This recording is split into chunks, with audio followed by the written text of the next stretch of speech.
반갑습니다, 여러분. 물리의 정원입니다. 3월 교육청 모의고사 우리 이제 해설 강의를 통해 가지고 여러분하고 다시 만나게 되는데, 요 문제 수고에서 하나씩 문제 풀어가는 과정 중에서 아마 여러분이 답답함을 느꼈던 문제도 있을 테고요. 그게 그 답답함을 느꼈을 때 바로 그때 이렇게 싹 긁어주면, 우리 간지러운 부분이 있었을 때 그때 싹 긁어주면 너무너무 시원했던 것처럼, 시간이 지난 뒤엔 거기 긁어봐야 시원하지 않지.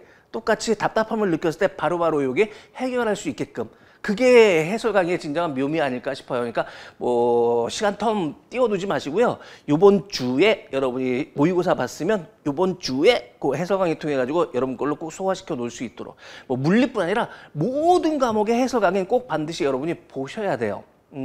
그 해설 강의를 찍어주는 어떠한 선생님도요, 여러분보단 분명히 나아요. 미안해, 여러분을 무시하자는 얘기가 아니야. 근데 인정할 건 인정해야 되는 거잖아. 그죠? 학력만 놓고 쳐다봐도 지금 여러분의 최종 학력은 뭐 고등학교 재학, 좀 더 편하게 하면 중졸 뭐 이렇게 되는 거지. 또는 재수생 같은 경우에는 고졸 뭐 이렇게 나오는 거지. 근데 어떠한 선생님도 학력이 최소한 대졸, 아니면 요즘 대학원 뭐 대학원졸 뭐 이렇게 나오니까 여러분보다 낫잖아. 그 여러분보다 나은 사람의 스킬 한두 개씩만 건지라고 각 과목당. 그게 해설 강의를 통해서 여러분이 얻어야 되는 효과일 거야. 그게 그 해설 강의까지 해줘야 그 모의고사의 진정한 끝일 거야. 그래서 항상 선생님은 모의고사 해설 강의 찍어줄 때 이런 식으로 뭐 요게 번호 붙어 있을 거예요. 요게 뭐 1번 문제는 선생님 책에 실전 문제 풀이책 279번, 실전 문제 풀이책 280번. 물론 지금 실전 문제 풀이책은 올해 여름에 나올 거니까는 저기 말하는 실전 문제 풀이책은 작년 실전 문제 풀이책 기준이에요. 그리고 뭐 요 뒤에 문제 같은 경우에는 개념 완성책 126번 뭐 이렇게 돼 있죠. 요 개념 완성은 올해 겨울방학 때 이미 개념 완성 부분이 찍어 들어가고 있는 중이니까는 올해 개념 완성 책이 나와 있으니까 요 개념 완성은 올해 책 기준이에요. 됐죠? 저런 문제를 딱딱 찝어줄 테니까 저걸 통해 가지고 동형 문항들 반드시 다시 풀어보세요. 요 문제를 다시 풀어보라 그러면 결국 여러분이 이 문제를 외워버리잖아. 근데 수능이 똑같은 문제는 만들어지지 않아. 결국 요런 유형의 변화형들이 나올 뿐인 거지. 그렇다면 요런 문제에 같은 동형 문항들을 풀어서 그 다른 형태로 변형이 되더라도 여러분이 풀 수 있게끔 만들어야 그게 진정한 오답 노트의 정리겠지.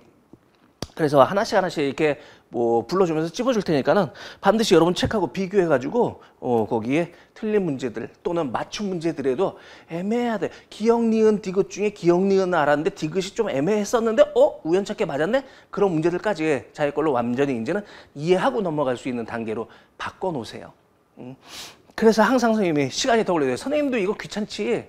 문제 쭉 풀어준 거 이걸로 끝내면 편한데 내 책하고 비교해가지고 같은 문제들 이렇게 일일이 찾아줘야 되니까 시간이 더 쓰이는 거잖아. 굳이 귀찮게 그런 시간을 써먹으면서까지 이거를 찾아주는 이유는 여러분한테 도움되라고. 제발. 물론 이 문제들 내 책하고 비교했을 때 똑같이 자 이런 거 나왔잖아. 이런 걸 보여주면서 잘난 척도 있지. 근데 그 잘난 척의 의미보다는 적어도 여러분한테는 도움이 돼야 될 거냐. 그 해설 강의라는 것 자체가. 그러니까 반드시 문제 다시 한번 풀어보는 효과를 가질 수 있었으면 좋겠어요. 됐죠? 봅시다. 1번 문제부터 하나씩 여러분이 뭘 맞추고 틀렸는지 확인해 보죠. 자, 1번 문제는 선생님 책에 실전 문제 풀이책 작년 책 실전 문제 풀이책에 279번 그리고 280번 문제 합작품이에요. 물론 뭐 1번 문제부터 여러분이 틀렸을 거라고 생각하진 않는데 다시 한번 보자고. 그림은 전자기파 A와 B를 사용하는 예에 대한 설명이더라. A와 B 중 하나는 가시광선이고 하나는 자외선이래요. 옳은 거 고르시오 그랬네요. 그래서 내용 쳐다보면 칫솔물 살균 장치에서 A와 B가 방출된다. A는 살균작용하는 거. 얘 뭐야? 그렇지. 자외선이겠지. 그리고 눈에 보이는 B.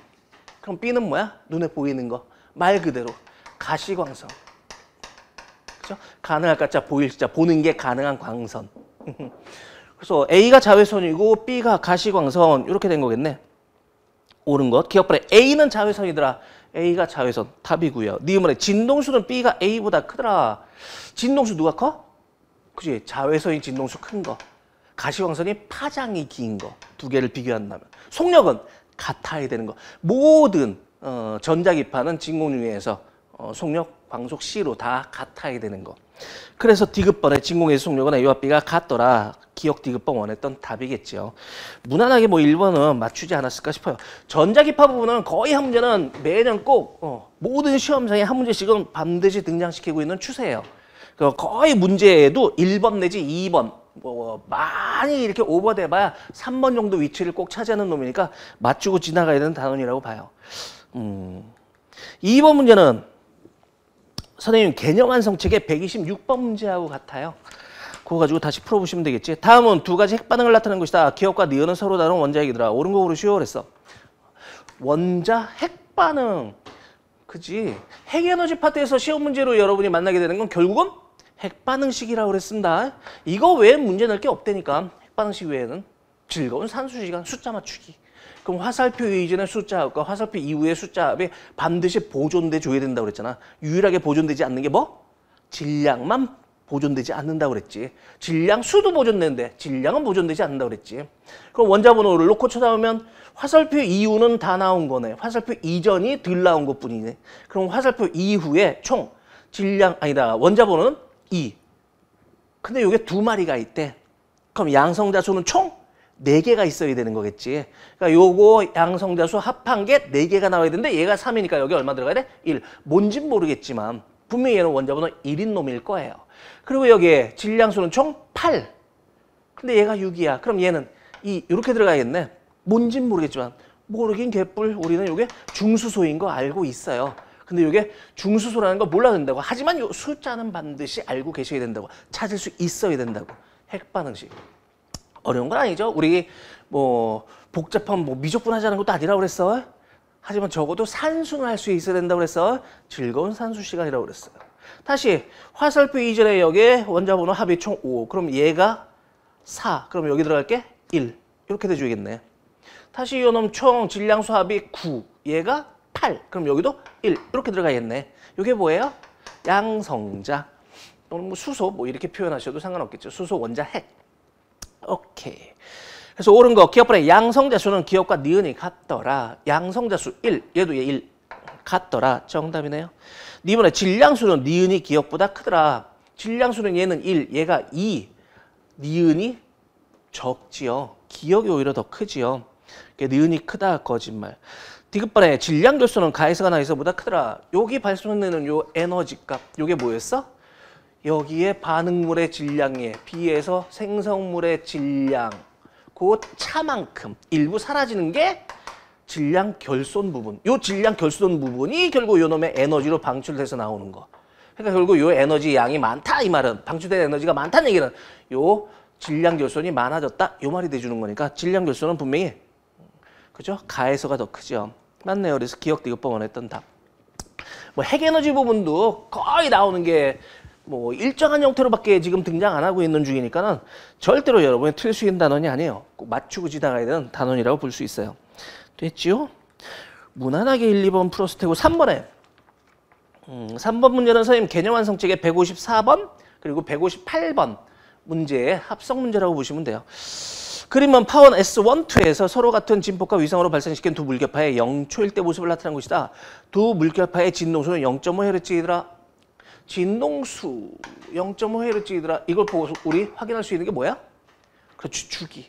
주기와 진동수는 무슨 관계? 역수관계.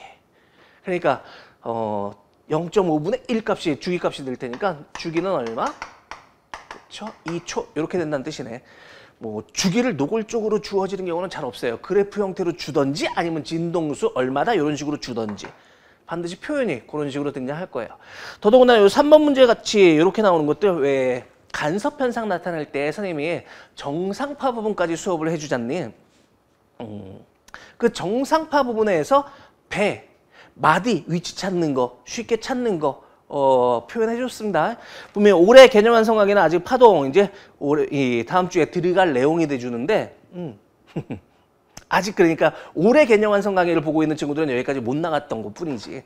근데 수업 들어본 친구들 같은 경우에 작년 개념 완성 강의를 봤던 친구들 뭐 미리 보는 강의를 통해서 뭐 그거를 봤거나 아니면 뭐 공부했던 친구들 같은 경우에 정상파까지 선생님이 공부시켰던 건 교과서상의 정상파는 안 나와요. 여러분 교과서에 정상파가 없어요. 근데 선생님이 거기까지 해줬던 이유는 이런 문제 푸는데 편해서. 편하거든. 시간도 적게 걸리고. 얘 더더군다나 3번 문제 3점짜리예요. 근데 뭐 3점짜리라고 여기서 시간을 오래 잡아먹으면 뒤에 역학 파트 푸는데 시간이 모자라지는 거지. 그러니까 비역학법은 최대한 시간을 적게 사용하면서 빨리빨리 풀고 넘어갈 수 있는 방식들이 익혀져야 되는 거야. 그렇다고 그 정상파 내용을 받아들이는 게 어려운 건 아니니까 아예 선생님이 거기까지 수업해서 이해시켜버리는 게 선생님 방식인데, 하여튼 선생님하고 같이 공부했던 친구들은 요 내용, 요 3번 문제는 그렇게 어려운 내용은 아니었을 거예요. 해봅시다. 지금 여기서 파동이 흘러나오고 S2에서도 파동이 흘러나가. 여기 실선 마루 만났어. 높은 곳 만나가지고 더 큰 높은 곳 되는 거지. 그 다음 순간에 보면 여기서부터 이제 점선이 빠져나올 거야. 그 여기서 나갔던 거야. 요 점선이 이쪽으로 이동될 거야. 그죠? 똑같은 모양의 파동이 양쪽으로 와서 겹쳐서 만들어낸 파동. 그게 정상파. 됐죠? 그 정상파 중에서 마루 만나는 곳 또는 골골 만나는 곳, 마루 만나는 곳, 여기들은 전부 다 굉장히 큰 윗볼록 됐다가 그 다음 순간에 점선이 일로 오고 여기도 점선이 일로 오고 아랫볼록 굉장히 큰 걸로 됐다가 위아래로 크게 요동치는 곳, 거기를 우리는 뭐라고 그런다고? 배. 그죠? 매질이 굉장히 크게 위아래로 요동치는 곳, 배. 여기가 배야. 여기도 현재는 지금 아랫볼록 만나 더 큰 아랫볼록 되지만 그 다음 순간에는 여기 요 실선, S1에서부터 왔던 요 실선, 마루가 여기로 이동되는 거고 S2에서 오는 요 실선, 요 놈이 이쪽으로 이동되는 거지. 그럼 현재는 아랫볼로지만 그 다음 순간에는 윗볼록을 만나니까 더 큰 윗볼록 되는 거지. 그러니까 위아래로 또 역시 또 크게 요동치는 곳, 배가 되는 곳이라니까. 여기도 마찬가지, 배가 되는 곳이라니까. 요 사이사이, 여기와 여기까지가 요 놈과 실선과 그 다음 실선까지 요게 한 파장. 그럼 여기까지가 반 파장. 그럼 여기 사이가 4분의 1 파장. 그래서 배와 배 한 곳만 딱 배를 찾으면 그 옆에 4분의 1 파장 되는 곳. 거기가 무조건 마디 되는 곳. 또 옆으로 4분의 1 파장 되는 곳. 배가 되는 곳. 이렇게 해서 배 마디 요거 찾는 게 편해진다고 그랬잖아. 일일이 이걸 막 이런 걸 그려볼 이유가 없이. 그러면 여기 배 요 사이가 마디 되는 곳. 여기 마디 되는 곳. 즉 마디가 되는 곳들은 뭐야? 마루와 골이 만나는 곳. 여기도 마루와 골이 만나서 마디가 되는 곳. 물론 여기도 마디가 되는 곳이고요. 여기도 마디가 되는 곳이에요. 그렇죠? 뭐 그러네요. 지금 여러분한테 이해시키기 위해서 일일이 다 쓰면서 하니까 시간이 오래 걸렸던 거지. 사실은 쳐다보면서 자연스럽게 배, 마디 이게 그냥 찾아졌어야 되는 거야. 자연스럽게. 자, 옳은 것 고르라고 그랬어. 기억번에 PQ에서 상쇄간섭이라는 지점의 수는 한 개이더라. P에서 Q까지. P가 여기고요. Q가 여기네요. 그 사이에 상쇄간섭이 벌어지는 곳. 마디. 마루와 골. 윗볼록과 아랫볼록 만나서 상쇄가 되는 곳. 여기. 또 하나 여기. 두 군데네. 그죠? 여기는 보강, 여기도 보강, 여기도 보강. 요 사이사이가 마디. 상쇄니까 두 군데. 그래서 한 개이다 거짓말. 니은문에 1초일 때 Q에서는 보강간섭이 일어난다. 요 주기가 2초라고 그랬잖아. 자, Q인 곳을 쳐다보면 현재 여기 S2에서 온 게 실선. 바꿔 말해서 마루. S1에서부터 온 것도 여기 실선. 바꿔 말해서 마루. 이렇게 도착된 거지. 그럼 1초면 주기의 절반인 거잖아. 그러면 실선, 그 다음 온 실선과 또 실선 그러면 한 주기가 지나는 거니까 1초면 반 주기 지나야지. 그러면 실선이 그 다음에 점선으로 바뀔 때 여기서 오는 점선이 여기 오는 거 그게 반 주기. 됐어? 그러면 S2에서 점선이 도착할 때고 S1에서부터 오는 요 점선이 여기로 이동되겠지. 됐죠? 그래도 여기는 어차피 굉장히 큰 아랫볼로 이렇게 만나는 거잖아. 배가 되는 거. 그래서 보강간섭이 일어나는 거지. 여기가 현재는 마루와 마루 만난 곳. 1초가 지나면 골과 골이 만나는 보강이 되는 거지. 그래서 보강간섭이 일어난다. 맞네요. 골과 골이 만나가지고 상쇄 아니야. 골과 골이 아랫볼로 만나니까 더 큰 아랫볼로 보강이 되는 거야. 상쇄는 마루와 골이 만났을 때가 상쇄가 되는 거지. 마디가 되는 곳이 상쇄가 되는 곳들이에요. 됐지요? 디귿번에 소음 제거 이어폰은 R에서와 같은 종류의 간섭 현상을 이용하더라. R점을 놓고 쳐다보면 현재 여기는 실선과 점선이 만났으니까 이건 상쇄가 된 곳이네. 즉 여기 있는 요 마디선이 지나갈 곳이야. 여기가 실선, 여기가 점선이었는데 다음 순간에 되면 여기가 점선, 요게 실선으로 바뀌면서 여기는 계속 상쇄밖에 안 벌어져요. 그 상쇄 간섭을 이용하는 게 소음 제거 이어폰에 활용되는 거, 소음 제거 기술 맞잖아. 그래서 니은 디귿번 원했던 답이었다고. 어려운 문제는 아니죠, 분명히. 근데 뭐 얘 가지고 시간을 오래 사용하게 된다면 풀어도 푼 문제가 안 되는 거니까 요게 정상파 부분까지, 즉 배와 마디 위치 찾는 거 정도까지는 여러분이 공부해 둘 수 있으면 좋겠어요. 활용하면 편해지니까. 자, 옆에 4번 문제. 4번 문제는 선생님 책의 실전 문제 풀이책 302번 문제하고 같아요. 표는 입자 A, B, C의 속력과 물질파 파장을 나타내는 것이다. 와우. 입자 이 말 나오면 일단 이식 써놓고 생각을 하고 있다. 무조건 물질파 문제라니까. 앞에 역학 파트에서는 입자라는 표현 안 써. 물체 A 뭐 이런 표현을 쓰지 입자라는 표현 안 써. 입자 또는 물질 이런 표현 나오면 무조건 물질파 문제야. 그러니까 일단 이식 써놓고 생각해. 옳은 거. 기억번에 질량은 A가 B의 2배더라. A와 B를 지금 비교해달래. 주어진 건 뭐예요? 속력과 물질파 파장 얘가 주어졌어. 그럼 A, B의 속력은 1대2. 물질파 파장은 A, B는 1대1. 이렇게 돼주려면 요놈의 질량값은 2대1 이렇게 돼줘야 되는 거잖아. 됐지요? 그래서 A가 질량의 2배 크네요. 키역번 정답이네. 니문의 운동량의 크기는 B와 C가 같더라. 운동량 비교해달라? 요 값을 비교해달라? B, C를? 그러면 물질파 파장비가? 요놈의 파장비가 이제는 B, C니까는 2대1 이렇게 돼주는 거네. 그렇다면 요 값이, 요거는 상수니까 요 값의 B가 1대2, 그거의 역수가 2대1 나와줘야 되는 거니까. 됐죠? 그래서 운동량 값은 C가 2배 크네요. 됐지요? C가. 근데 B와 C가 같다 그랬으니까 거짓말. 디귿발의 운동 에너지는 C가 A의 2배다 그랬어. 운동 에너지. 지금 준 건 물질파 파장과 속력인데? 그럼 이놈의 운동 에너지 값은 사실은 2분의 1 mv 제곱이지만 그걸 통해 가지고 얘를 통해 가지고 여기다 집어넣어줘도 상관은 없어요. 또는 이렇게 하셔도 상관없다고 그랬잖아. 2m 람다 제곱분의 하 제곱 이렇게 쓰셔도 상관없다고 그랬잖아. 됐죠?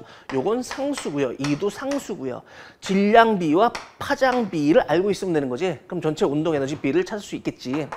뭐와 뭐? C와 A를 지금 비교해달래. 얘와 얘를 비교해달래. 그러면 필요한 덕목이 뭐였어? 파장 제곱. 그럼 물질파 파장 A와 C는 2대1 제곱이니까 4대1 이렇게 돼주는 거네. 그럼 질량 B를 알고 있어야겠네. A와 C. 질량은 여기 안 나와 있으니까 여기다 다시 표현 집어넣으면 되지. A와 C는 물질파가 2대1. 근데 속력이 1대2 이렇게 됐네. 그럼 질량 B는 1대1 이렇게 돼줘야 요 곱하면 전체 1대2. 운동량 값이 1대2. 그거의 역수 2대1 만들 수 있는 거잖아. 그러니까 질량은 같네요, 요게. 됐죠? 그럼 이놈 전체 운동의 집이는 몇 대면? 1대4 이렇게 해주는 거잖아. C가 A보다 4배 크네요. 그래서 C가 A의 2배다 이 말이 거짓말. 그래서 기억 바나나 원했던 답이라고. 그러니까 물질파, 물질, 입자 뭐 이 말 나오면 일단 이식 써놓고 생각해. 무조건. 그게 편해요. 물질파 나왔을 때 뭐 운동량이라든가 뭐 질량비라든가 뭐 이런 것들 안 물어보는 건 내가 본 적이 없거든. 그러니까 저 식을 통해 가지고 계산한 거 정도는 기본적으로 해두셔야 될 거예요. 자, 밑에 5번. 5번하고 6번 문제는 선생님 개념 완성책의 186번 문제를 풀어보시면 같은 형태일 거예요. 자성체. 그림과 같이 고리 모양의 동일한 자석 A, B, C. 그 다음에 강자성체 X. X는 강자성체네요. 그리고 상자성체 Y를 준비한다. 주어졌어.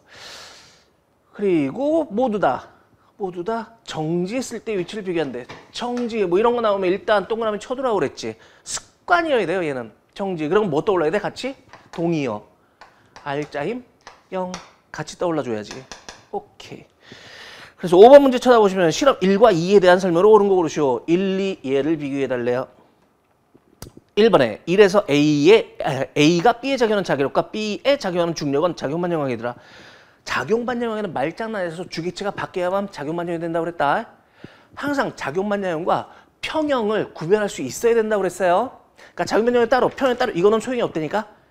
작용반영과 평형에 구별할 수 있나? 차이점 알고 있나? 이게 시험 문제 거리라서. 지금 거기 나와 있는 1번 내용이 이거잖아. A가 B에 이랬다면 반작용은 무조건 B가 A에 이래야 되는데 거기는 B에 작용하는 중력 이렇게 됐으니까 B 하나를 놓고 A가 SS 그러니까 자기력 밀어. 그것과 B에 작용하는 중력이 B를 놓고 비긴 상태. 물체 하나 놓고 엉뚱한 다른 놈에 비긴 상태. 주객체가 바뀌지 않고 비겨 있는 상태. 그래서 얘한테 아무 영향을 못 끼치고 있는 상태. 그거 우리는 뭐라고 한다고? 평형 상태.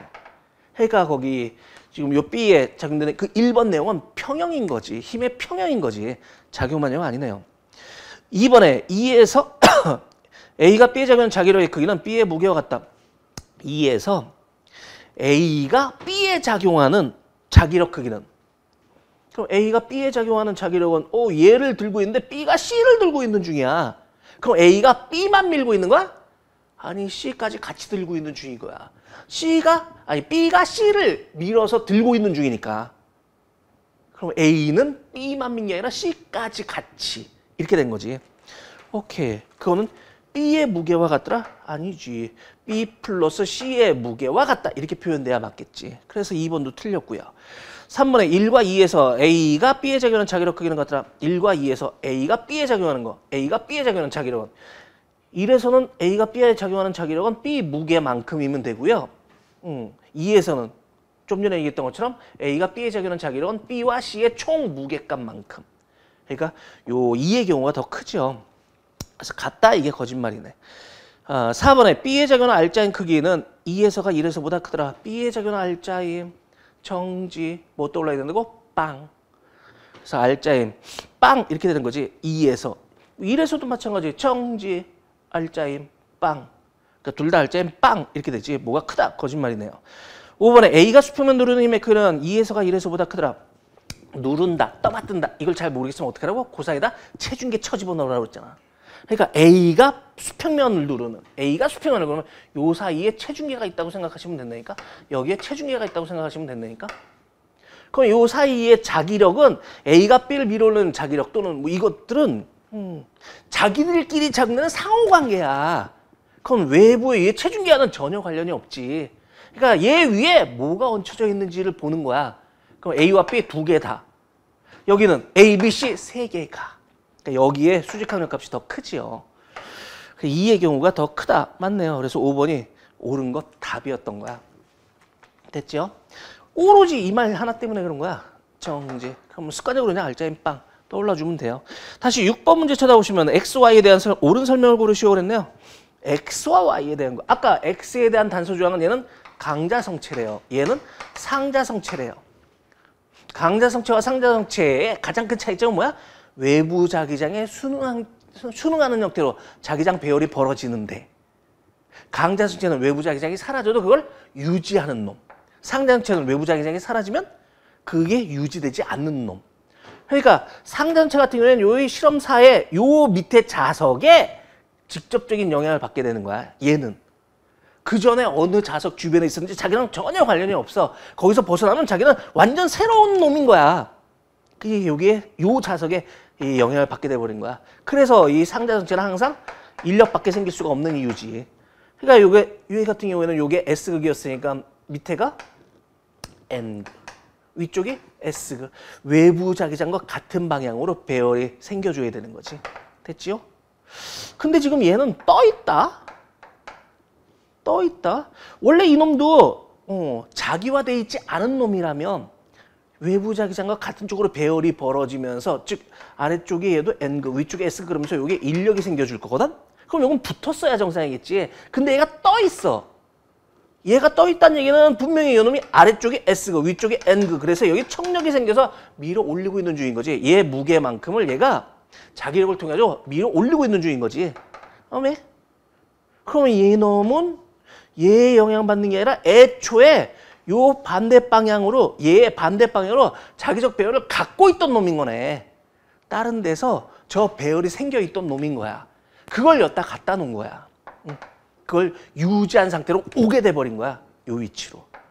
그래서 이게 밀쳐짐을 당하고 있구나. 확인이 가능하겠죠. 뭐 다 한 거네. 그러면 기억불에 가에서 기억은 자기화된 상태이더라.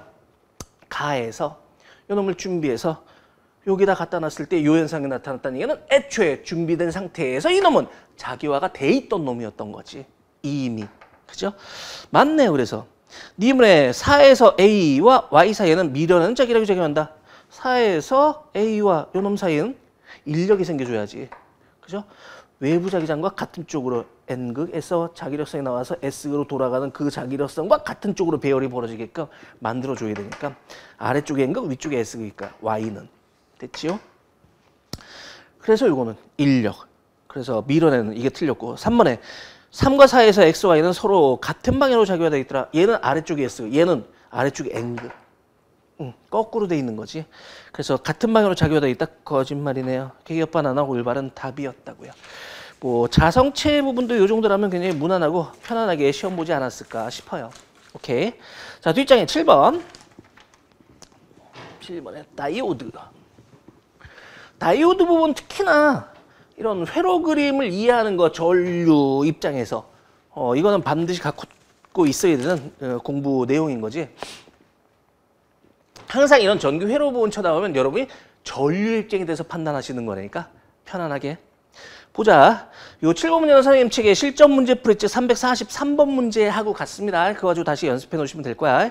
그림과 같이 동일한 PN 접합 발광 다이오드 A부터 E와 직류전원 저항 스위치 S로 회로를 구성했다. S를 단자 A에 연결하면 두 개 LED에서 S를 단자 A에 이렇게 연결해 놓으면 두 개 LED에서 그러면 여기에 전류가 흐를 때 회로가 항상 이런 전류 입장에 대해서 여러분이 판단하는 거니까 여러분이 전류야.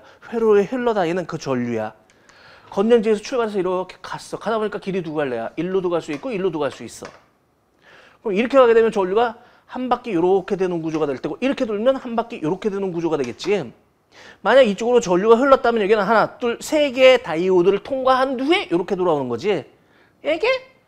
그럼 LED 세 개가 켜지는 거 지금 이건 조건에 안 맞잖아. 두 개만 켜져야 된다니까. 그러면 회로를 돌아서 두 개만 켜질 수 있는 건 요 회로가 아니라 요 회로였겠네. 오케이. 그럼 이쪽으로는 전류가 안 흘렀다는 얘기네. 그러면 이쪽으로 전류가 안 흐르려면 B, D, E 중에 한 개 이상은 분명히 이게 역방향이었을 거예요. 근데 요 A와 C는 분명히 순방향이었을 거예요. 그래서 요 놈이 P형 반도체, 플러스 쪽에 P형 반도체, 마이너스 쪽에 N형 반도체. 이래야만 여긴 전류가 흐를 수 있다고 그랬잖아. C도 마찬가지로 여기가 P형 반도체, 요게 N형 반도체 이렇게 됐던 거지. 얘들은 아직 모르겠어요. 왜? 이쪽으로는 전류가 안 흐르니까. 뭔가 하나가 또는 두 개가 또는 셋 다 역방향일 거라고.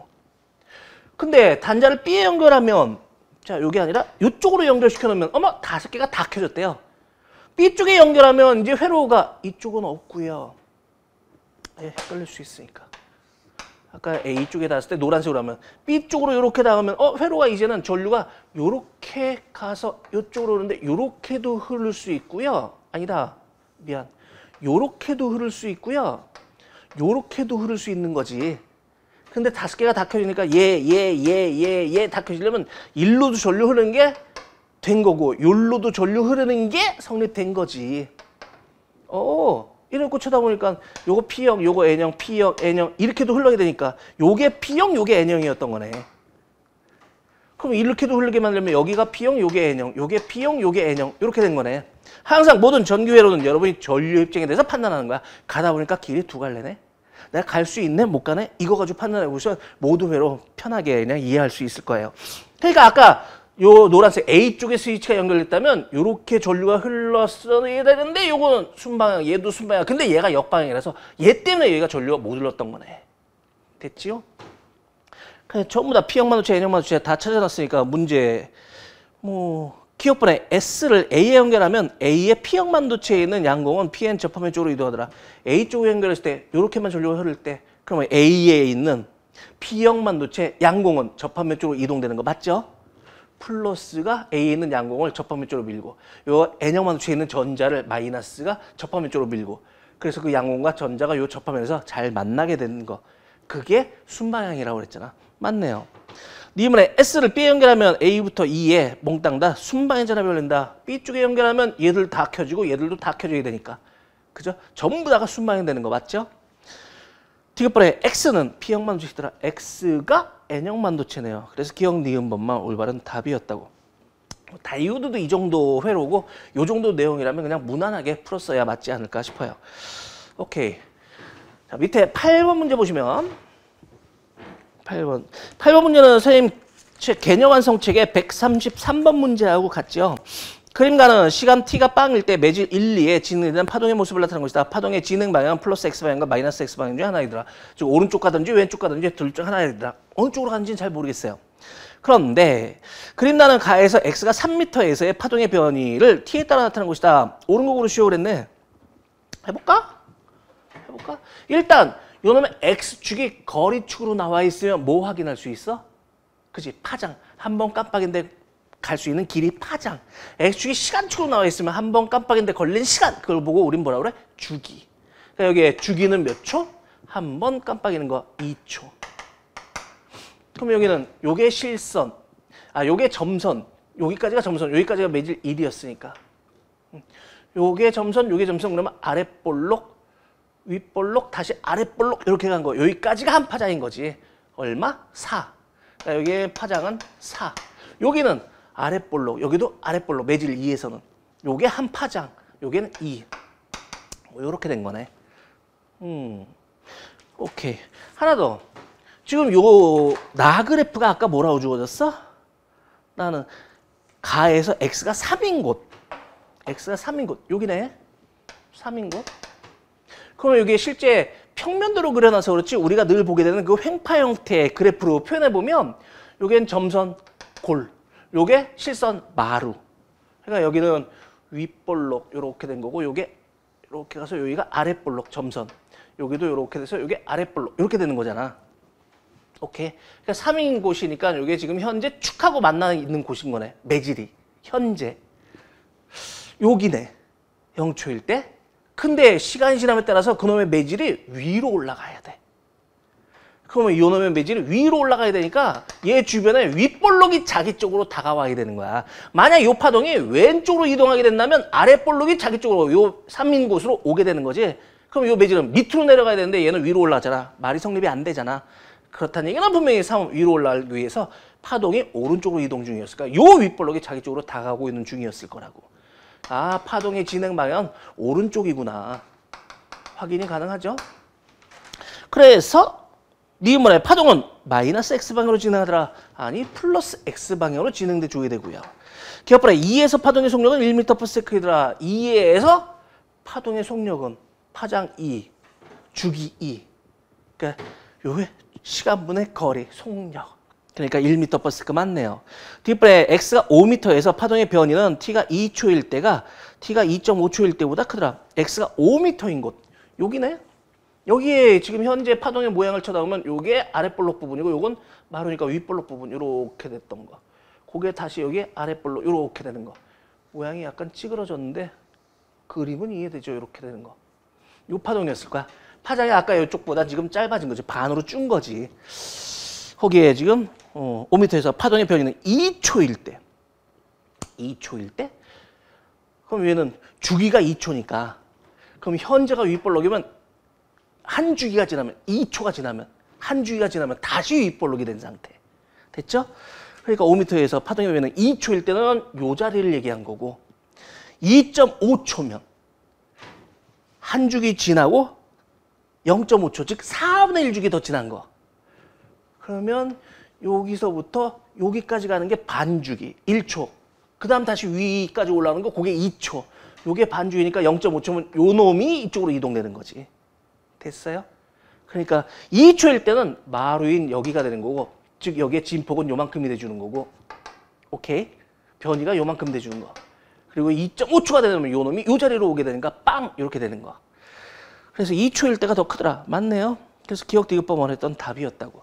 그러니까 파동에서도 움직임 정도는 해결이 가능하셔야 되고 V는 람다 F 활용이 가능하셔야 되고 그러니까 X축이 시간축으로 돼 있을 때 주기 찾을 수 있고 X축이 거리축으로 돼 있다면 파장 찾을 수 있고 뭐 이런 것들 해석하는 거라니까. 뭐 파동에서 복잡한 계산형 문제가 등장하는 게 아니잖아. 거기 사용된 용어들을 이해하고 있는가? 이게 파동에서 물어보는 내용 끝인 거라니까. 오케이. 자, 9번 문제.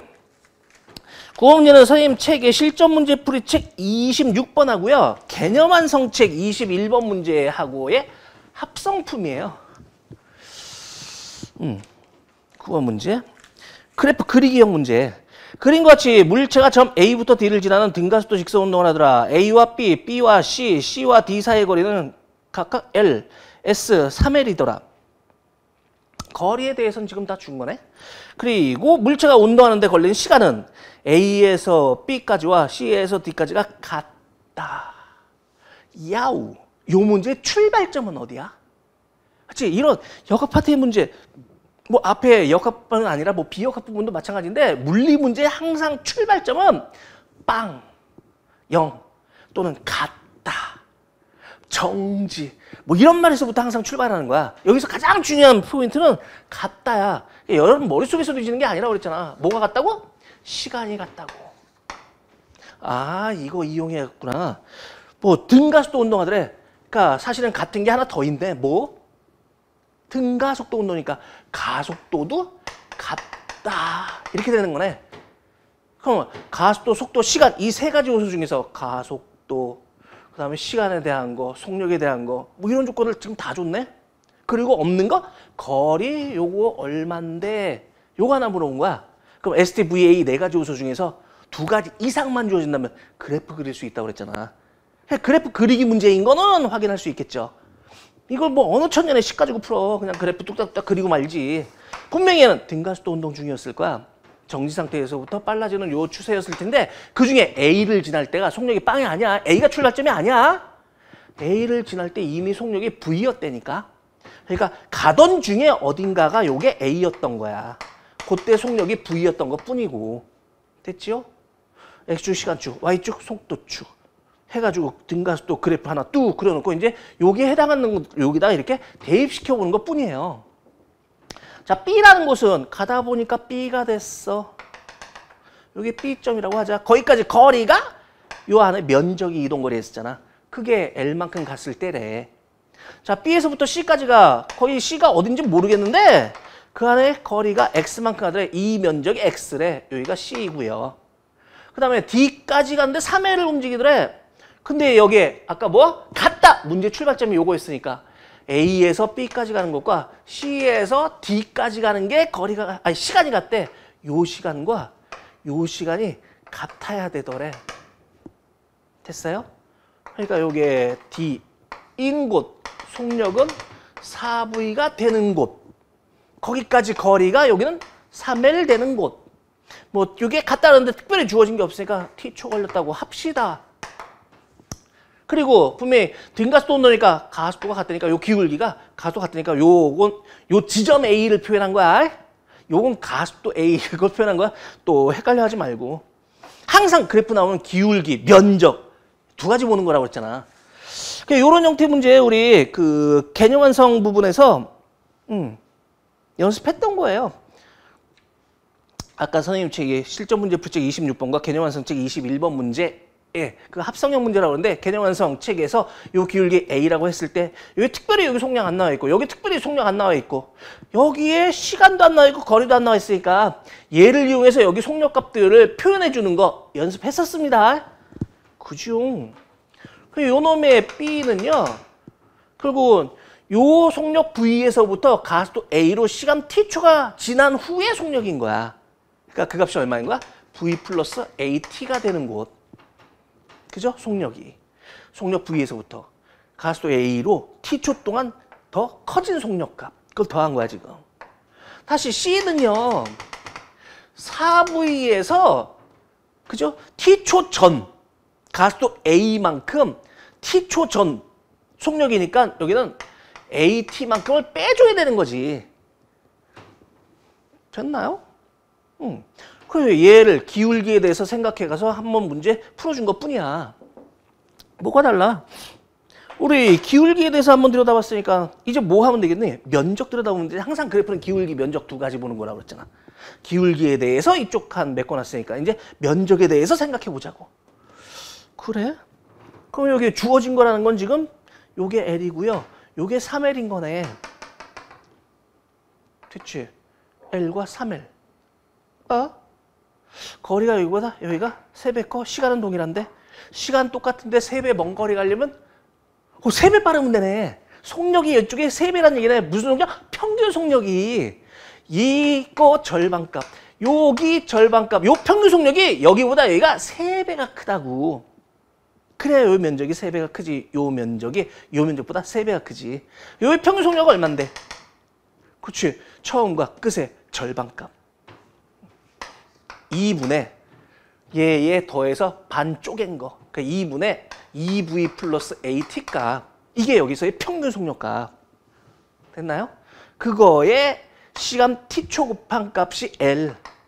t초 곱한 값이 L. 뭐 굳이 t초 곱할 이유도 없이 이게 평균 속력. 요거에 비해서 여기가 3배 크다니까 요거 곱하기 3배 한 값이 여기서의 평균 속력. 그건 얼마야?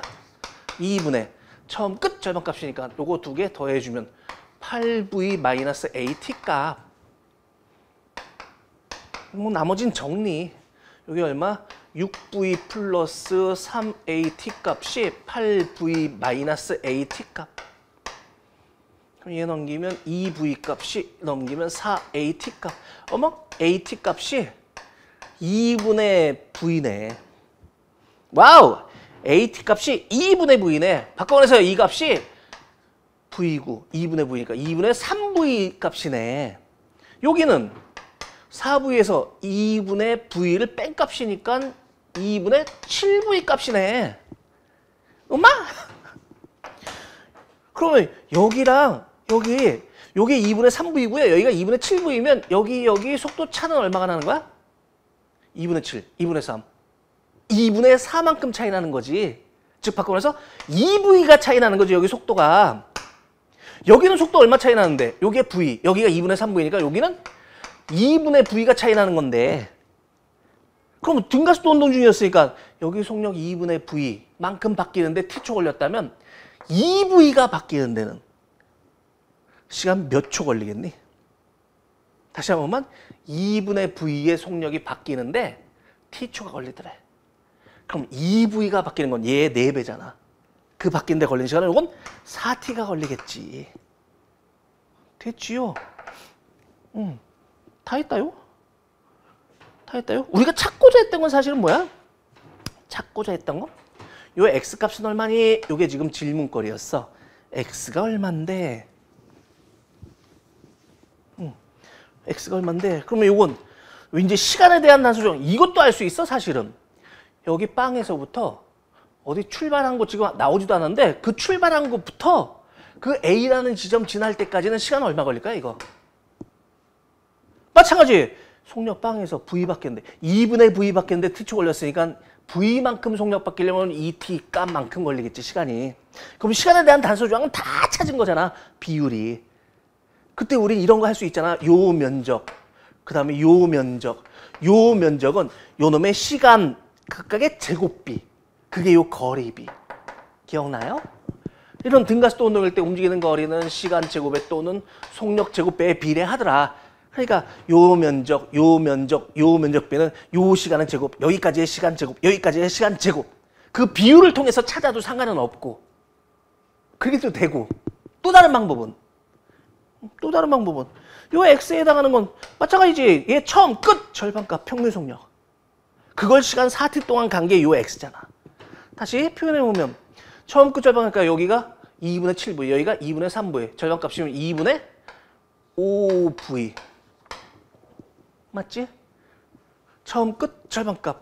아니지. 2분의 5v. 저것도 하면 2분의 10v. 그러면 4분의 10v, 2분의 5v. 맞나? 맞지? 절반값. 2분의 5v. 요거 시간 4t초 동안 간 거. 그게 요게 x야. 그걸 L로 표현해 주길 바랬을까? L은 여기 들어있네. 요 L 값은 요게 V, 여기가 2분의 3V. 그럼 얘와 얘의 절반값이면 2분의 V 플러스 2분의 3V니까 2분의 5V. 4분의 5V. 그 시간 t초 동안 간 거리. 요게 L이라니까. 그럼 요놈의 X는 요걸로 따지면 얼마야? 그지? 8L 값 이렇게 돼주겠네. 그 8L 값 원하면 답일 거야. 됐어요?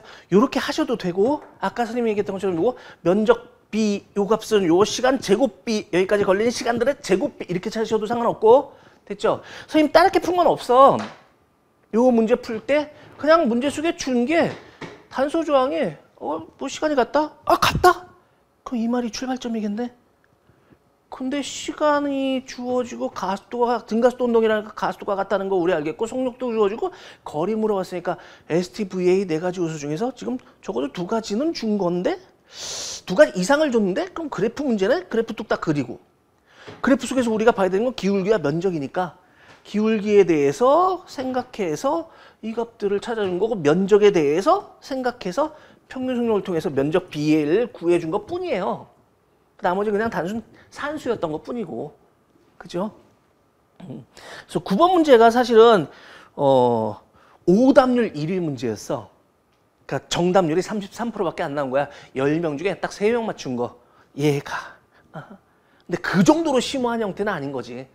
물론 이 문제가 시간을 조금 걸리긴 하지. 그래프를 그려가지고 일일이 하나씩 찾아야 되니까 그래도 이걸 식을 통해서 문제 푸는 것보단 적어도 그래프를 통해서 이렇게 확인받는 게 훨씬 더 편할 거예요. 뭐 반드시 여기서는 지금 X를 물어봤는데 이게 만약에 X만 물어본 게 아니라 보기 기억니은 디귿으로 나왔다면 뭐 여기 요 B에서 C까지 가는데 걸린 시간은 뭐 A에서 B까지 가는데 걸린 시간은 몇 배 뭐 이런 것도 물어볼 테고요.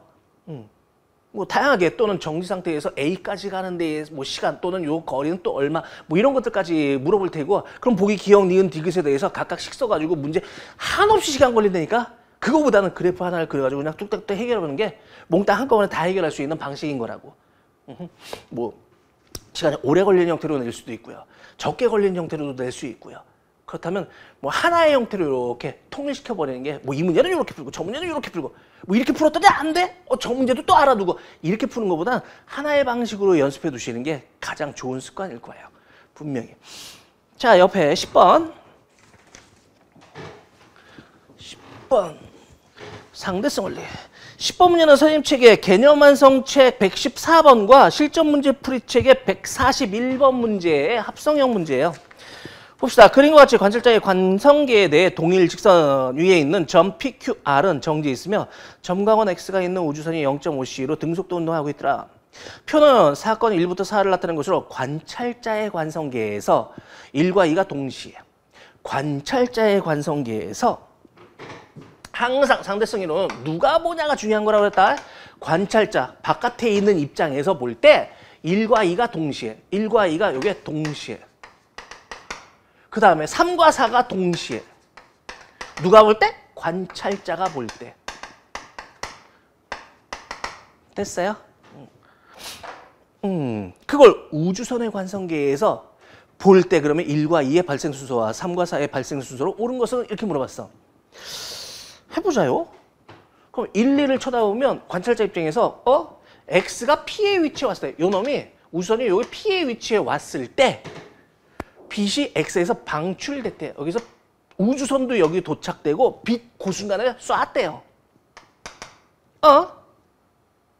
이건 관찰자가 볼 때 우주선이 여기 도착하고 그 자리에서 딱 쐈는데 그 P라는 위치에서 벌어진 사건인 건데 그게 한 지점에서 그냥 벌어진 사건이야. 딱 P인 위치에서 빛을 쏜 거야 그냥. 그 한 지점에 벌어진 모든 사건은 누가 봐도 똑같은 사건으로 보인다고 그랬습니다. 그러니까 이 1번과 2번은요. 관찰자가 봐도 동시에 벌어진 거고요. 이 우주선 내부에서 봐도 동시에 벌어진 거야. 한 지점 사건이니까. 그래서 1과 2의 발생 수선은 1과 2가 동시에 발생하더라. 그러니까 1번 아니면 2번이 답인 거야. 찍더라도. 그 다음에 뭐 1번 아니면 2번 중에 고르면 3번, 4번의 발생 순서까지도 확인이 가능하셔야겠네. 그럼 3번, 4번을 놓고서 나오면 X와 Q의 위치가 일치. X가 이제 Q에 도착했어. 누가? 관찰자가 볼 때. 그때 2의 빛이 아래 도착. 빛은 관찰자가 봤더니 빛은 여기에 도착된 거야.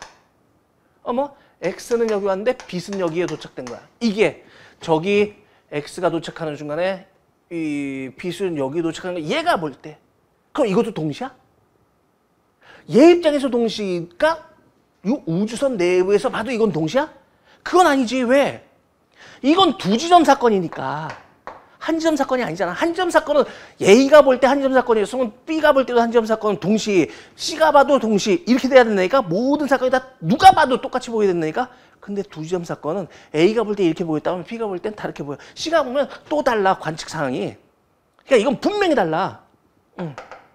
그거 다른데 그럼 어떤 게 먼저일까를 이제 고민해 봐야 되는 거잖아. 관찰자 입장에서는 동시지만 분명히 우주선 내부에서 쳐다보면 이건 동시가 아니거든. 그럼 우주선 입장에서는 여러분이 판단해 보는 거야. 자기가 볼 땐 자기가 0.5C로 맹렬히 가고 있는 중이거든. 이 말은 즉슨 자기가 간다는 생각을 잘 못해. 내가 가는데 등소로 가고 있으니까 관성력도 없으니까 뭐 내가 쓰러지는 것도 아니니까 내가 움직이고 있나? 서 있나? 이게 구별이 안 돼. 내 입장에서 보면 저놈의 Q가 내 쪽으로 오고 있는 거야. 내가 가고 있는 건데 저놈이 내가 볼 때는 자기 쪽으로 오는 거야. 얼마의 속력으로? 0.5C의 속력으로 자기 쪽으로 오는 거야. 됐나요? 물론 Q뿐 아니라 R도 자기 쪽으로 0.5C의 속력으로 오고 있는 중인 거야. 우주선 입장에서 본다면. 그런데 아까 우주선에서 발생한 빛 있지? 그 빛은 내가 0.5C로 가면서 빛을 쳐다볼 때 빛의 속력은 C니까는 그럼 내가 0.5C로 가면서 저놈 쳐다보면 쟤는 0.5C, 나보다 0.5C가 더 빠르니까 0.5C로 보여? 그거 아니라고 그랬지? 내가 저놈 쳐다봤을 때 빛은 관찰자와 상관없이 발전자의 움직임과 상관없이 그냥 무조건 C로밖에 안 보인다고 그랬잖아. 그러니까 요놈들이 다가오는 건 0.5C로 다가와. 근데 빛은 C의 속력으로 맹렬히 가. 그렇다면 내가 요거 0.5C로 다가온 요놈에 도착되기 전에 빛은 주의기랄 0.5C로 다가오는 걸 C의 속력으로 나보다 C의 속력으로 0.5C로 다가오는 그것보다도 훨씬 빠른 C의 속력으로 훅 가버리니까 이 빛이 아래 먼저 도착돼 버리는 거지. 표현됐지? 여기 뭐 계산하고 자시고 이게 아니라니까 어떻게 보일지를 판단해 보는 거라서. 됐지요?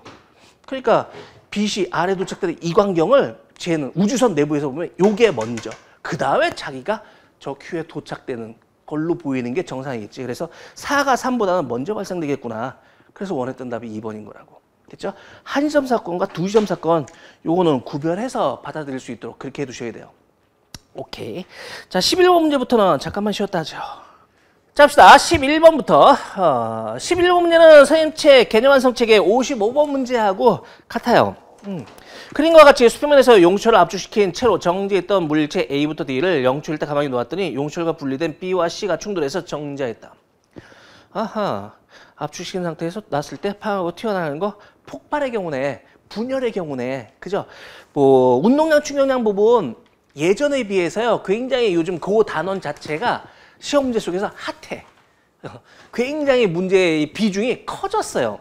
예전에는 거의 한 문제 등장시키거나 아니면 일과 에너지 파트에 섞어가지고 반 문제 정도 쓰거나 그 정도의 비중밖에 차지하지 못했는데 이제는 킬러 문항을 죽이겠다 그러면서 요 운동량 충격량 즉 일과 에너지가 역학에선 제일 어렵거든.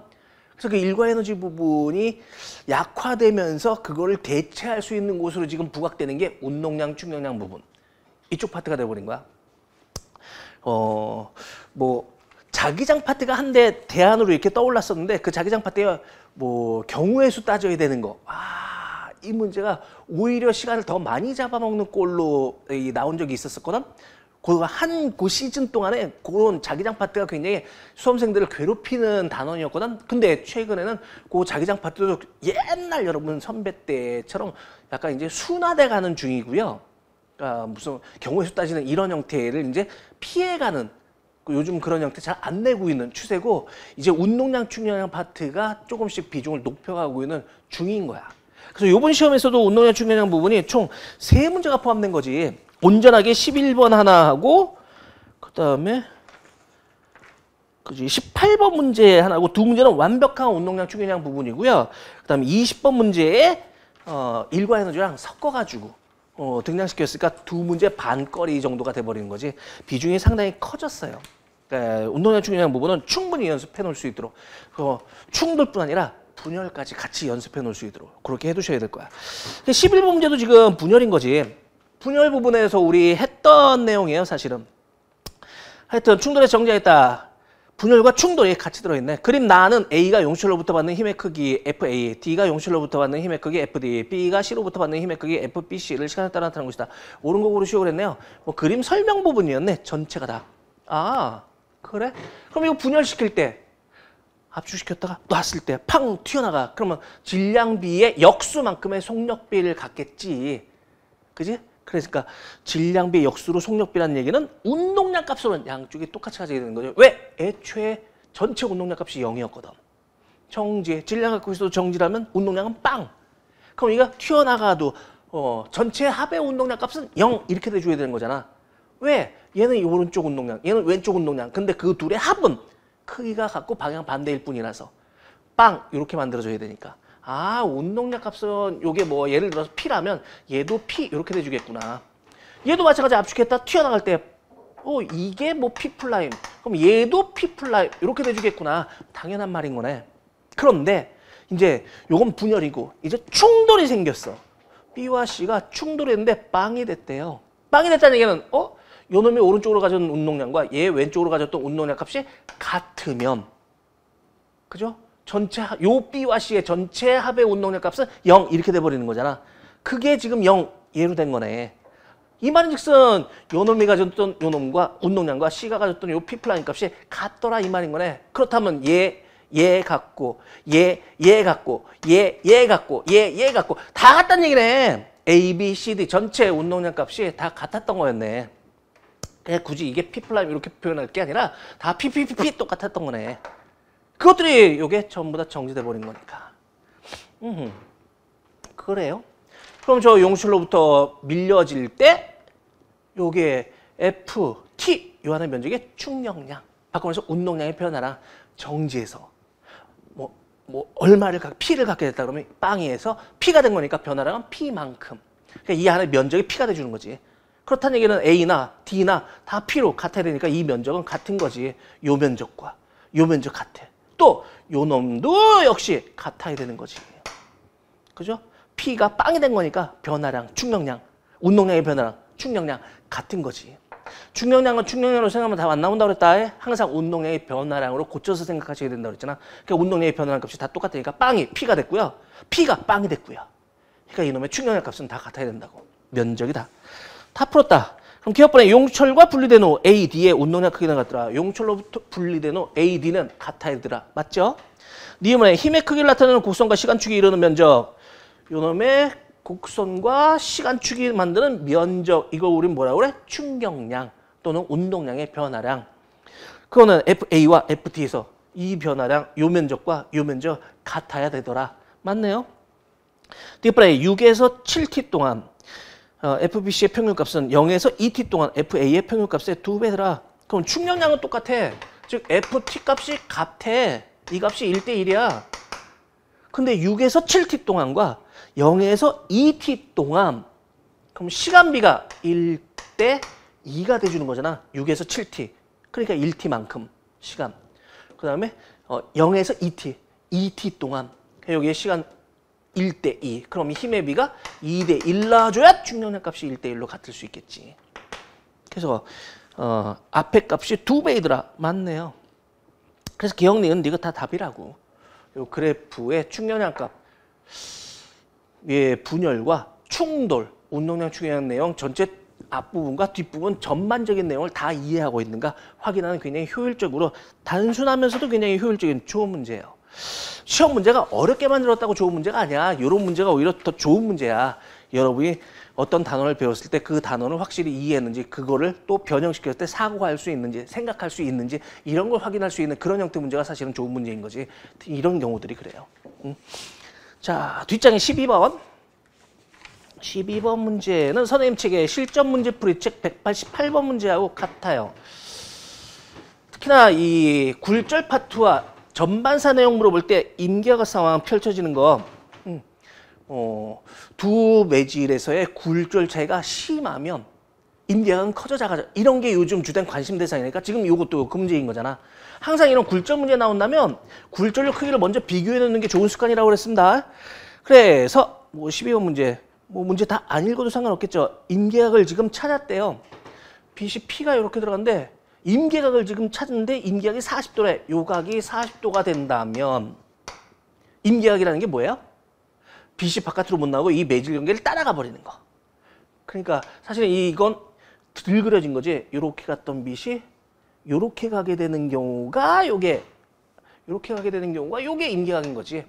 그죠? 여기 굴절각이 90도가 나오는 거.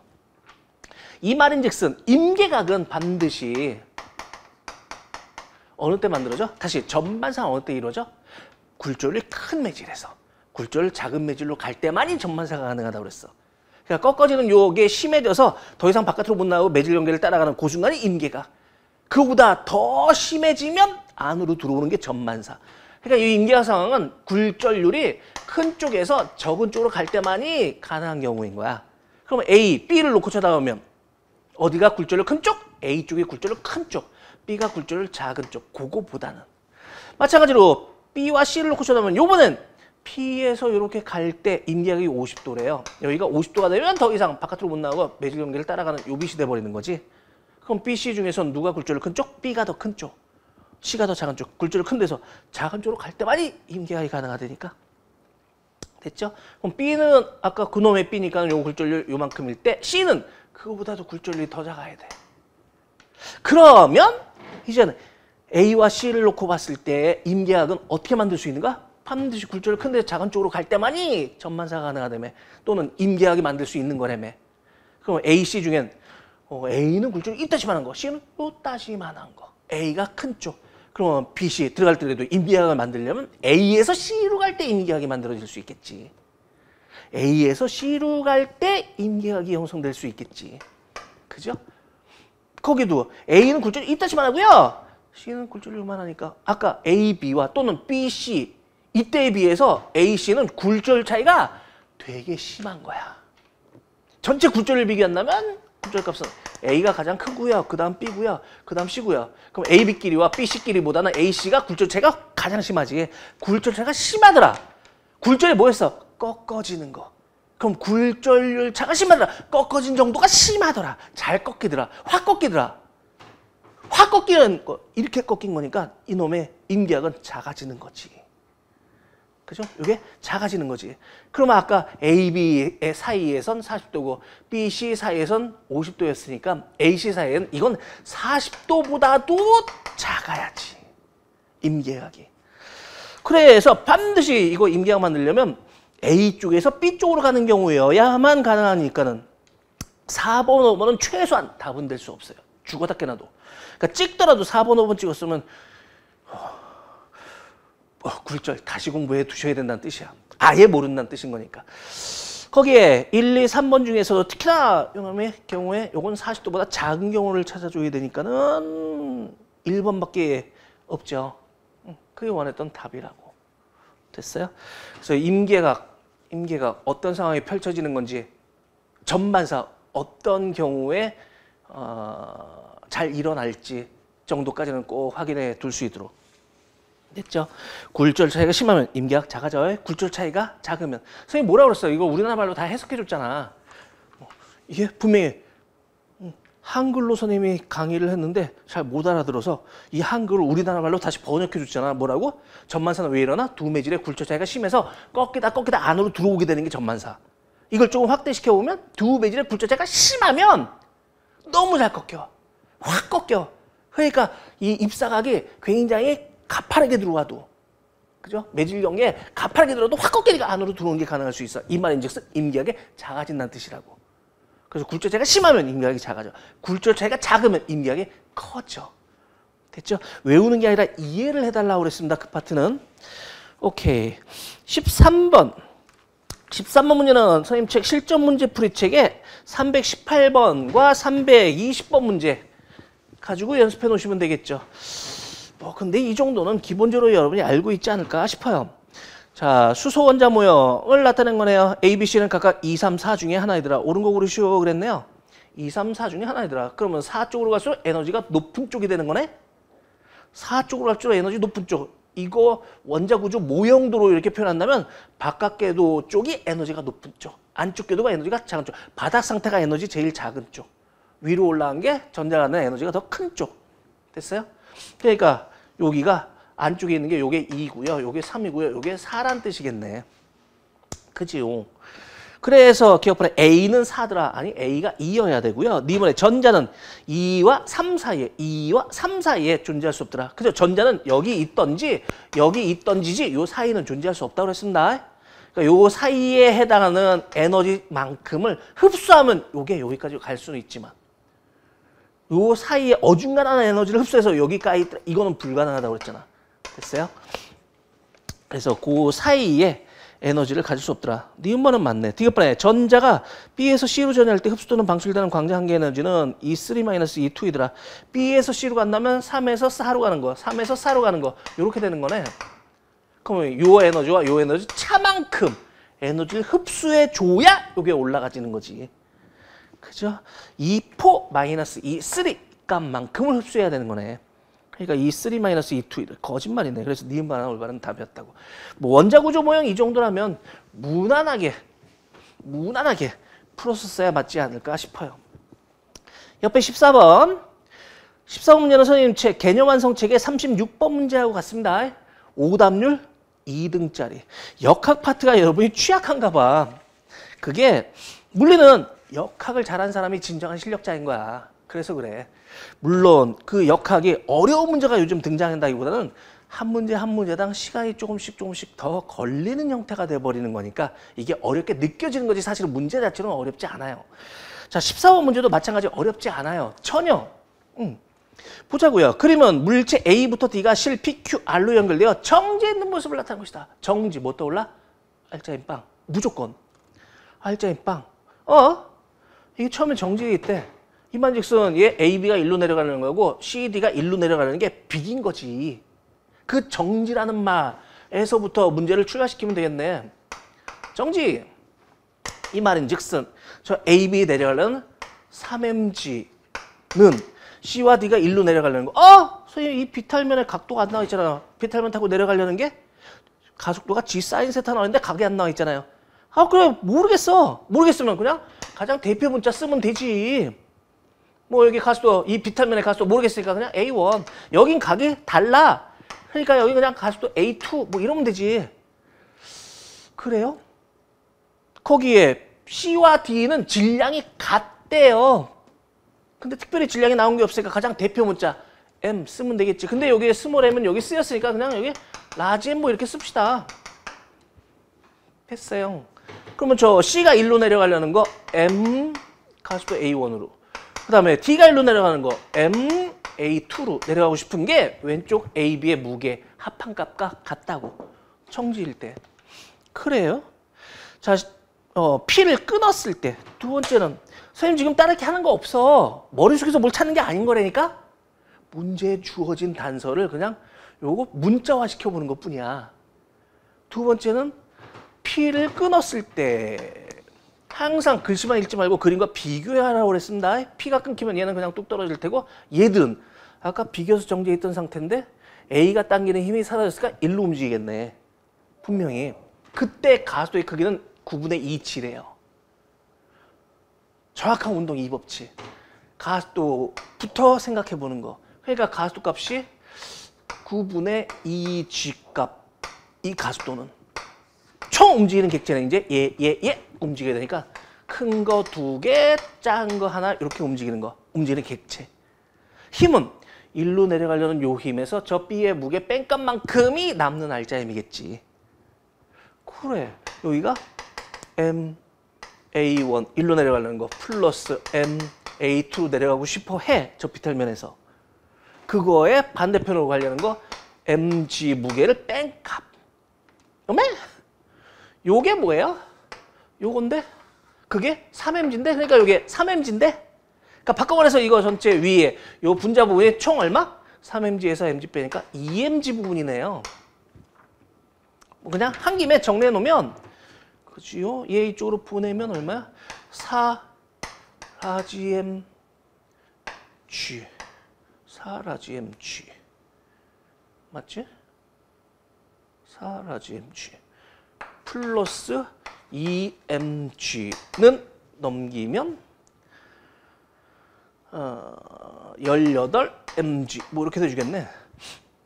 이쪽으로 보내면 16mg. 그러면 라지 m은 4 스몰 m 이렇게 되겠네. 아, 요게 4m이구나.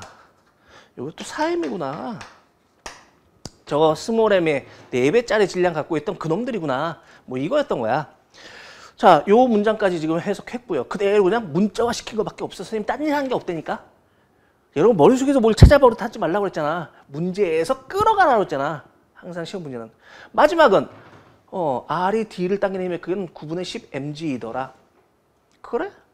R이 여기 이제 요거 끊어진 이후 상황인 거야. 이렇게 세 개 B, C, D가 이렇게 움직여 가고 있을 때 그때 요 줄에 걸리는 장력 값이 요 줄에 걸리는 장력이 9분의 10 mg래요. 그럼 얘를 놓고 쳐다보면 일로 당기는 장력이 9분의 10 mg. 일로 내려가려는 힘이 아까 얼마였어? 요거 MA2 값. 요거 그거 뺀 게 여기 R자임. 이렇게 돼주는 거잖아. 이거 내려가려는 거에서. 내려가려는 거에서 줄이 못 내려가게 잡아당기는 거 뺀 게 요놈한테 남는 R자임. 이 하나를 놓고 쳐다보면 되지. 그럼 저걸로 내려가려는 게 결국은 라지, 이거 어차피 라지임 4m인 거 알고 있지요? 그럼 이제 4m짜리 4m짜리의 가속도 A2 4m짜리 가속도 A2로 내려가고 싶어 하는 거에 빼기 장력값이 9분의 반대쪽으로 10mg로 잡아당기고 있는 중. 그거 뺀 게 저놈의 R자임이니까 질량 4m짜리가 가속도 얼마로 아까? 9분의 2g로. 요거 줄 끊긴 이후에 가속도 요 세 개의 전체 가속값은 이 값이라며. 그러니까 저놈의 질량에다가 그 가속도 곱한 게 그놈의 R자임 이렇게 된 거잖아. 지금 찾는 게 뭐였어? D의 가속도 값, D의 저 비탈면에서 R이 끊겼을 때 여기가 끊겼을 때 얘가 갖게 되는 가속값이라는 건 얘 혼자 내려가는 요 비탈면에서의 스스로의 가속값. 이거 A2 찾아라. 이게 질문인 거네 지금. 요거 찾아라. 요게 질문인 거네. 이거 정리하면 끝 아니야? 그쵸? 그래서 4mA2 값은 얘 넘어가주면 9분의 8 10 넘었으니까 18 요거 2 mg 이렇게 돼주겠네. 맴맴 없애고요. 그러면 A2는 얼마? 2분의 G. 원했던 답이겠지. 뭐 전혀 선생님 지금 따르게 한 게 없어요. 이게 오답률 2위짜리가 될 만한 문제가 아니잖아. 문제 속에 주어진 대로 그냥 정지라는 말 때문에 하나. 뭐 두 번째 단소조항 붙었으니까 그거에 관련돼서 하나. 나머지 제일 마지막 문장 그거에 대해서 하나. 식 써서 그냥 하나씩 연결해서 풀어본 거야. 이게 끝이야 그냥. 전형적으로. 됐죠? 자 15번. 15번 문제는 선생님 책 실전 문제 풀이책 268번 문제하고 같네요. 그림 가는 점전화 A, B, C를 X축상에 고정시킨 모습을 나는 가에서 점전화의 위치만 서로 바꾼 모습을 나타낸 것이다. A, B는 모두 양전화이며 나에서 A, B, C에 작용하는 전기력은 모두 빵이다. 요거 출발점이 어디? 그치 모두 빵이다. 요거 전체 빵이다. 얘도 전기력 빵 나오고요. 얘도 전기력 빵 나오고요. 얘도 전기력 빵 나오고요. 다 빵이래. 뭐 어떤 게 A고 어떤 게 B고 어떤 게 C지 그건 모르겠어. 근데 기본적으로 생각해 볼 때 그럼 C에 대해서 존재를 모르겠으니까 C도 플러스라고 해보자. C도 플러스라고 해보자. 그러면 A도 플러스 여기 A 어떤 건지 모르겠지만 A도 플러스 B도 플러스 C도 플러스 다 플러스 뭐 이렇게 되잖아. 위치는 잘 모르겠지만 이렇게 해버리면 자 얘를 놓고 보면 얘도 밀고 얘도 얘를 밀어. 그럼 얘는 무조건 힘이 오른쪽이 남아. 이게 빵을 만들 방법이 없어요. 얘도 마찬가지네. 얘도 얘가 얘를 밀고 얘도 얘를 밀어온다면 얘는 무조건 왼쪽 힘이 남아야 되는 거야. 얘를 빵 만들 방법이 없어. 이게 C도 플러스면 안 돼 절대로. 그럼 C는 무조건 마이너스인 거야. 그러겠죠. 조건에 만족스럽게 만들어줘야 되니까 지금 조건이라는 건 뭐? 빵! 이거밖에 없으니까 출발점이 딱 그거인 거야. 아 그래? 그 중에서 C는 마이너스고 전환의 크기는 모르겠으니까 지금 요건 배열이 어떻게 되는지 모르겠는 거잖아. 그럼 이 플러스는 아닌 거 하나는 무조건 마이너스야. 그러면 해보자고 다시. 이번엔 플러스 A, B 또는 B, A 거기에 C 여기 마이너스 이렇게 갖다 놓으면 처음 가와 저 상태와 같은 꼴이라면 엄마 요 놈은 얘가 마이너스를 잡아당기겠는데? 그럼 얘는 빵이 된다는 이 표현을 쓸 수가 없는 건데 불가능하네. 이건 안 되는 경우네. 다시 요게 C가 이쪽에가 있으면 뭐 A, B가 이쪽에 있다면 마찬가지로 이쪽으로 당겨지니까 이게 빵 만들 방법이 없는 거네. 이것도 불가능해. 그럼 가능한 경우는 마이너스가 가운데 있으면 되겠지. 아, 지금 뭐 A와 B의 위치는 정확히 모르겠는데 이게 A고 이게 B고 또는 이게 A고 이게 B고 그건 모르겠는데 C가 가운데 있어야 되는 건 확실하네. 이래야만 요 놈을 얘는 잡아당기고 제가 밀어주는 게 비긴다면 요게 빵 만들 수 있고 얘가 당기는 것, 얘가 얘를 당기는 것과 얘가 얘를 당기는 게 비긴다면 역시 요것도 빵 만들 수 있고 요거는 가능하네. 그 중에서 얘 전화는 모르겠으니까 요 놈의 C 이건 확실하니까 C는 전화는 Q라고 하자. 그럼 얘를 빵 만들 방법을 한번 생각해봐. 얘가 잡아당기는데 요 놈은 얘를 밀어. 그게 비겨야 돼. 빵 만들어야 되니까. 그건 얘에 비해서 요게 거리가 2배 멀어. 그 힘을 비기게 만들려면 전화량이 4배 크면 되잖아. 그러니까 요 놈의 전화량은 얘보다는 4배 클 거야. 4Q짜리. 마찬가지네. 요 놈도 빵 만들어야 되거든. 그러면 얘가 잡아당긴 거에 비해서 얘가 밀어내는 게 비겨야 되는 거니까 요거보다 얘가 거리 2배 머니까. 그러면 전화량이 4배 크면. 그죠? 요것도 빵 만들 수 있네. 얘도 4Q짜리였을까? 아! 본질적으로 지금 안 나와서 그런데 A가 4Q짜리고요. 뭐? 플러스 4Q짜리. B도 플러스 4Q짜리고요. C가 마이너스 Q짜리였네. 다 했어. 그래서 옳은 거 기억번에 C는 음전화 얘들아. C가 마이너스여야 되는 건 확실하고요. 네 이번에 전화량의 크기. 전화량의 크기는 A와 B가 더라. A와 B의 전화량은 무조건 같아야 되고요. 그 다음에 디귿번에 가에서 A에 작용하는 전기력 방향은 마이너스 X방이더라. 가에서 A에 작용하는 건. 얘한테 작용하는 건. B는 밀어. C는 잡아당겨. 근데 B가 전화량도 큰데 거리가 가까워. 그러면 B가 A를 밀어주는 힘이 월등히 크겠죠. C가 당기는 것보단. 무조건 왼쪽 힘이 남아요. 그래서 마이너스 X방이더라. 정답이네요. 그래서 기억, 니은, 이거 다 맞다고. 전기력 파트 문제는 뭐 F 이퀄 쿨렁의 법칙 그 식을 써서 계산하는 그런 형태의 문제가 등장하는 게 아니야. 얘처럼 어떻게 될까? 어떻게 될까? 생각해보는 그 사고하는 그 과정이 되나? 사고력 측정 문제로 가장 활용하기 좋은 게 전기력 파트 문제야. 거의 대부분 문제 꼴이 이런 스타일들이에요. 그러니까 식부터 막 들이밀려고 들지 말고 관계가 어떻게 되지?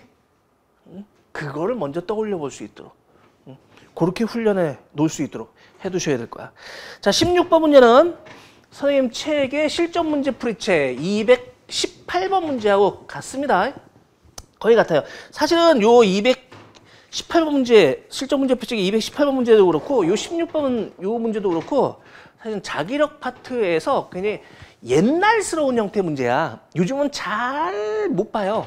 참고서에는 많이 실려 있는데 요즘은 모의고사상에서도 이런 형태는 자주 못 봐. 예전엔 정말 많이 문제들이 이렇게 출제됐었어. 많이 활용했던 그런 형태의 문제법이야. 뭐 이런 거 푸는 거는 그 뭐 실전 문제 풀이책에 들어가서도 선생님하고 요 218번 문제를 통해서 거의 비슷해. 다시 한번 연습하겠지만은 특별히 주어진 게 없으면 가장 대표적으로 그냥 잡아놓고 시작한다니까. 봅시다요. 그림 같이 세기와 방향이 일정한 전류가 흐르는 가늘고 무한이긴 직선 노선 ABC가 XY 표면에 고정되어 있다. C에는 플러스 X만으로 J가 10I0인 전류가 흐른다. 그림 속에 들어있는 항상 지문만 읽지 말고 그림하고 비교하면서 같이 보시라니까. 그때 점 PQ는 XY 평면상의 점이고요. PQ에서 ABC의 전류에 의한 자기장의 세기는 모두 빵이다. 와, 출발점은 여긴데 빵이다. 여기가 자기장 빵, 여기도 자기장 빵, 빵, 빵. 여기가 출발점인데 근데 여기는 방향도 모르겠고 전류도 크기도 모르겠고 여기도 방향도 모르겠고 크기도 모르겠고 모르겠으면 임의로 그냥 넣어버려. 그냥 가장 대표적으로 자 A는 전류 위로 한다고 하자. 정해버리는 거야. 그냥 여러분 스스로. 전류 특별히 안 나왔으니까 뭐 IA가 흐른다고 하자. B도 오른쪽으로 전류 흐른다고 하자. IB가 해놓고 계산을 해보는 거야. 선생님 이게 방향이 아래쪽일 수도 있잖아요. 그럴 수도 있지. 그때는 위로 잡아놨는데 이게 사실은 원래는 전류가 아래쪽이었다면 계산을 막 해서 끝냈을 때 이놈 IA 값이 마이너스 값이 나올 거예요. 그럼 내가 처음에 위로 잡았는데 이게 마이너스 값인 거 보니까 아래쪽이었구나. 그때 가서 이제 뒤집어 주는 거야. 그러니까 방향은 여러분이 임의로 먼저 잡아 놓으신다고. 해보자. 그럼 여기 빵이다. 출발점이 여기라고 했으니까 여기 빵 되는 거 생각해 볼까? P점을 놓고 보면 A 때문엔 P점이 자기장에 들어가. 거리 얼만큼? P까지 ED만큼. 고지고대로 여기 ED분의 전류 IA 뭐 이질을 하지 말고 어차피 이거 다 약분 냈으니까 거리에 대해서는 뭐 D값 안 써도 된다니까 그냥 2분의 됐어요? 그 다음에 B로 인해서 P점은 역시 직선도 엄지손가락 전류 내 손가락 자기장 들어가요. 들어가는 거니까 더해주면 되겠네. 거리는 한 칸이고요. 전류는 IB 때문에. 됐죠? C로 인해서는 P점이 올라와요. 방향 거꾸로네? 그럼 이건 빼주면 되겠네. 거리는 C로부터 2칸. 2분의 전류 10I0 때문에 이 값이 0 되더래. P점에서. 미지항이 2개인데? 그럼 방정식 하나로는 해결되지 않겠죠. 그래서 2점이 나와 있는 거야. 그럼 Q점을 놓고 쳐다보면 Q점은 A로 인해선 들어가. 마찬가지로 거리는 얼마? 이번엔 3D니까 3분의 전류 IA 때문에. 자, B로 인해서 역시 올라와. 지금 선생님도 어떻게 풀고 있니? 제발 자기장 파트 문제 풀 때 뭐 자기장뿐 아니라 역학 부분도 마찬가지고 모든 물리의 전 부분 마찬가지지만 눈깔로 푸는 거 아니야. 쓰면서 하세요. 특히나 자기장 파트는 물어보는 게 2가지밖에 없다니까. 크기, 방향 이거 외에는 없다니까. 그러니까 선생님도 지금 방향, 크기, 방향, 크기 항상 이렇게 쓰면서 하잖아. 심지어 나도 쓰면서 해. 근데 여러분이 눈깔로 여러분이 나보다 능력이 훨씬 더 뛰어나? 미안, 그럴 수도 있겠지만 내가 볼 때 그런 친구들 그렇게 많지 않아. 그렇다면 분명히 여러분도 쓰면서 하시는 게 맞는 걸 거야. 제발 그냥 하다 보니까 아이 써야겠네. 이러면 이미 그 시간만큼이 잡아먹혔으니까 그 시험은 망친 거라니까. 애초에 그냥 난 쓰면서 하겠다 생각하고 그냥 쓰면서 시작해. 그게 좋은 습관이야. 하여튼 B로 인해서 Q점 올라와. 방향 거꾸로니까 빼줘. 거리 한 칸 분의 전류 IB 때문에. C로 인해서 역시 Q점은 올라와. 그러니까 저거에 비해서는 거꾸로니까 마이너스. 거리 하나, 둘, 셋, 네 칸. 4분의 10I0 때문에. 와우. 약분하면 2분의 5. 뭐 이렇게 돼주겠네. 이 값이 빵! 이렇게 된다는 뜻이야. 됐죠? 이거 연립하시오. 뭐 이거밖에 없네. 뭐 연립 여러분이 해보시면 될 테고요. 아이고, 믿을 수가 없으니까 하자. 이거 해주면 얼마야?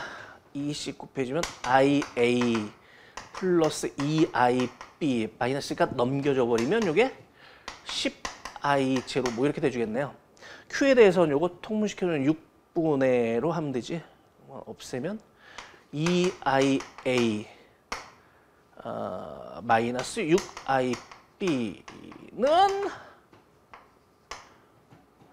15 넘겼으니까 15I0 뭐 이렇게 돼주겠네. 됐죠? 요게 여기다 30 곱해줄까? 그러면 3IA 플러스 6IB는 30I0 뭐 이렇게 돼주겠네요. 더해주면 요게 5IA 값이 없애고 45I0 그러면 IA 값이 얼마야? 9I0 뭐 이렇게 돼주겠네요. 찾는 게 뭐였어? A에 흐르는 전류 9I0 원했던 답이라고.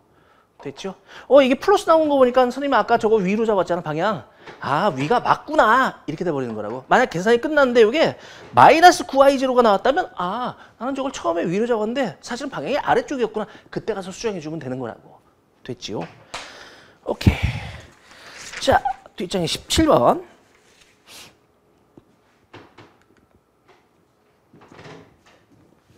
십초용원년은 선생님 책 개념 완성 책에 174번 문제하고 같습니다. 그림은 한 변의 길이가 4D인 직사각형 금속 고리가 X좌 표면에 운동하는 모습을 나타내는 것이다. 고리는 세기가 각각 B0, 2B0, B0로 균일한 자기장이어 1, 2, 3을 플러스 X만으로 등속도 운동하면 지난다. 그냥 그림 설명 부분이었네요. 다.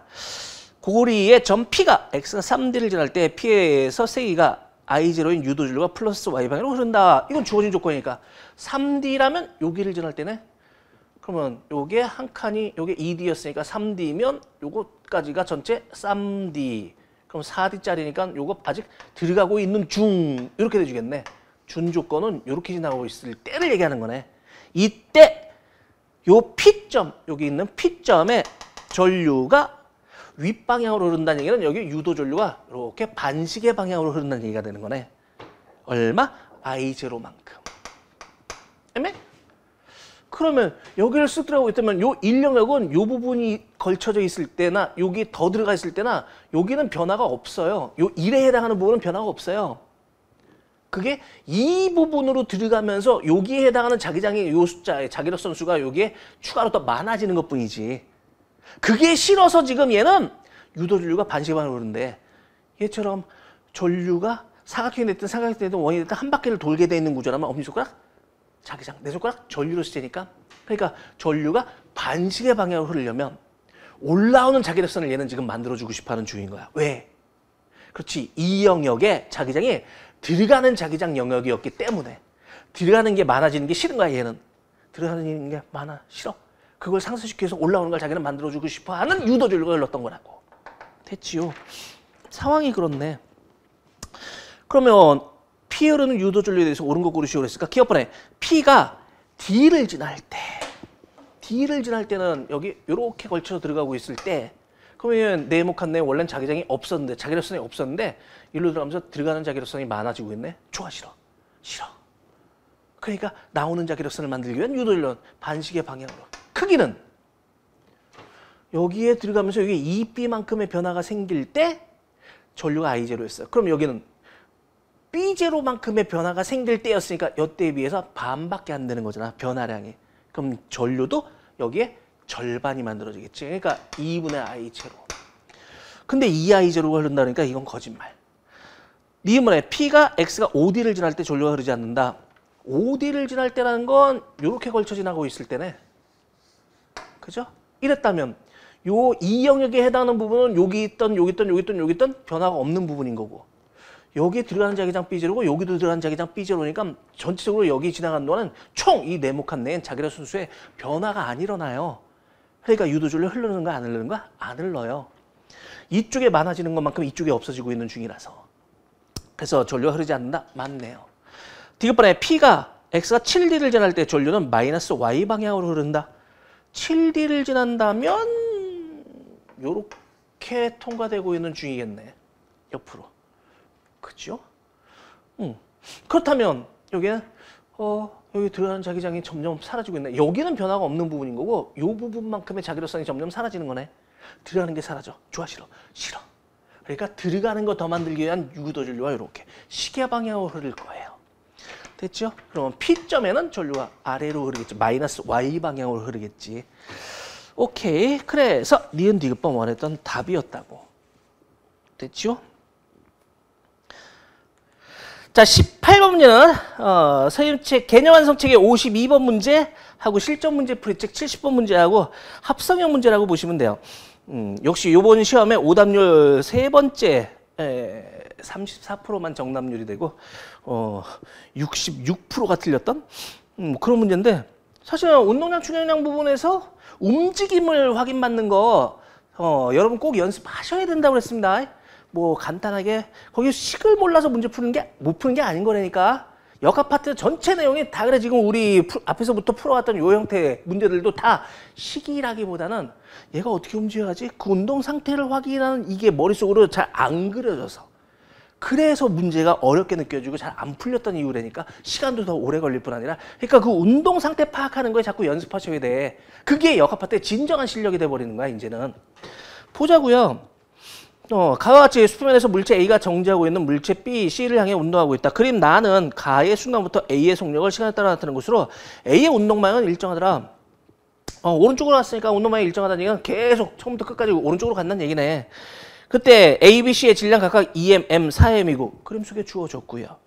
그 다음에 6T일 때 B, C가 충돌하더라. 여기에는 A의 변화는 없는데 B, C가 충돌됐기 때문에 A에는 변화를 못 줬던 거지. 요때 한번 B와 C가 충돌이 벌어진 거네. 그러니까 충돌이 총 몇 번 있는 거야. A가 잘 가던 애가 변화가 생겼던 건 한 번 충돌된 거지. 뭐? A와 B가 한 번 충돌된 거고 6T일 때 B, C가 한 번 충돌된 거고 그 다음에 잘 가던 애가 또 A의 속력이 바뀌었던 요거는 A와 B가 두 번째 재충돌된 거지. BC 충돌 이후에 B가 좀 느려지거나 또는 되돌아오는 상황에서 A가 그 오른쪽으로 가다가 또 한 번 충돌이 된 거지. 그러니까 충돌이 총 3번 있었던 거야. 그럼 이거 운동량 충돌량 문제인 거 확인할 수 있죠. 분명히 충돌. 운동량 충돌량 문제. 그럼 어떻게 풀라고? 머릿속으로 생각하지 말고 충돌 전, 후 그려서 항상 그림은 충돌 전만 주던지 후만 주던지 둘 중 하나만 대부분 주어지는 게 거의 대부분 문제가 그래요. 하지만 여러분이 문제 풀 때는 충돌 전, 후를 그려서 쓰면서 하시라니까. 그 눈에 보이게끔 만드시라니까. 막 하다가 안 되니까 그때 가서 다시 뭐 그려. 이러면 이미 끝난 거니까 그 시험은. 그려도 충돌이 총 몇 번? 3번 생겼으니까 그림을 그려도 몇 장이 그려져야 돼? 그치? 총 3장이 그려져야 되는 거야. 처음 상태. 첫 번째 충돌 후, 두 번째 충돌 후, 세 번째 충돌 후. 그러니까 총 4장의 그림이 그려져야 되는 거야. 쭉 해서 4장. 처음에는 2M짜리가 3V의 속력으로 갔어. A가. B 정지돼 있었어. C 정지돼 있었어. 첫 번째 충돌이 벌어졌어. 시간 4t 때 A와 B가 2M짜리가 첫 번째 충돌 후에 속력 V로 갔어. 그죠? 그래프에서 보니까. B 모르겠는데 뭐 어떻게 갔어. 움직여갔어. C 얘들 충돌하고 가지 않았으니까 얘는 여전히 서 있었어. 이게 이제 두 번째 충돌이 생겼어. 6t 때 B, C끼리 충돌된 거야. 됐죠? 6t 때. 그러면 2M짜리는 여전히 V로 가게 된 거고, 그지? 그 다음에 B, C 충돌되는 바람에 B는 뭐 얼마의 속력으로 바뀌었는지 뭐 이건 아직 모르겠어. 그럼 세 번째 충돌이 얼마? 14t일 때 충돌이 생겼어. A와 B가.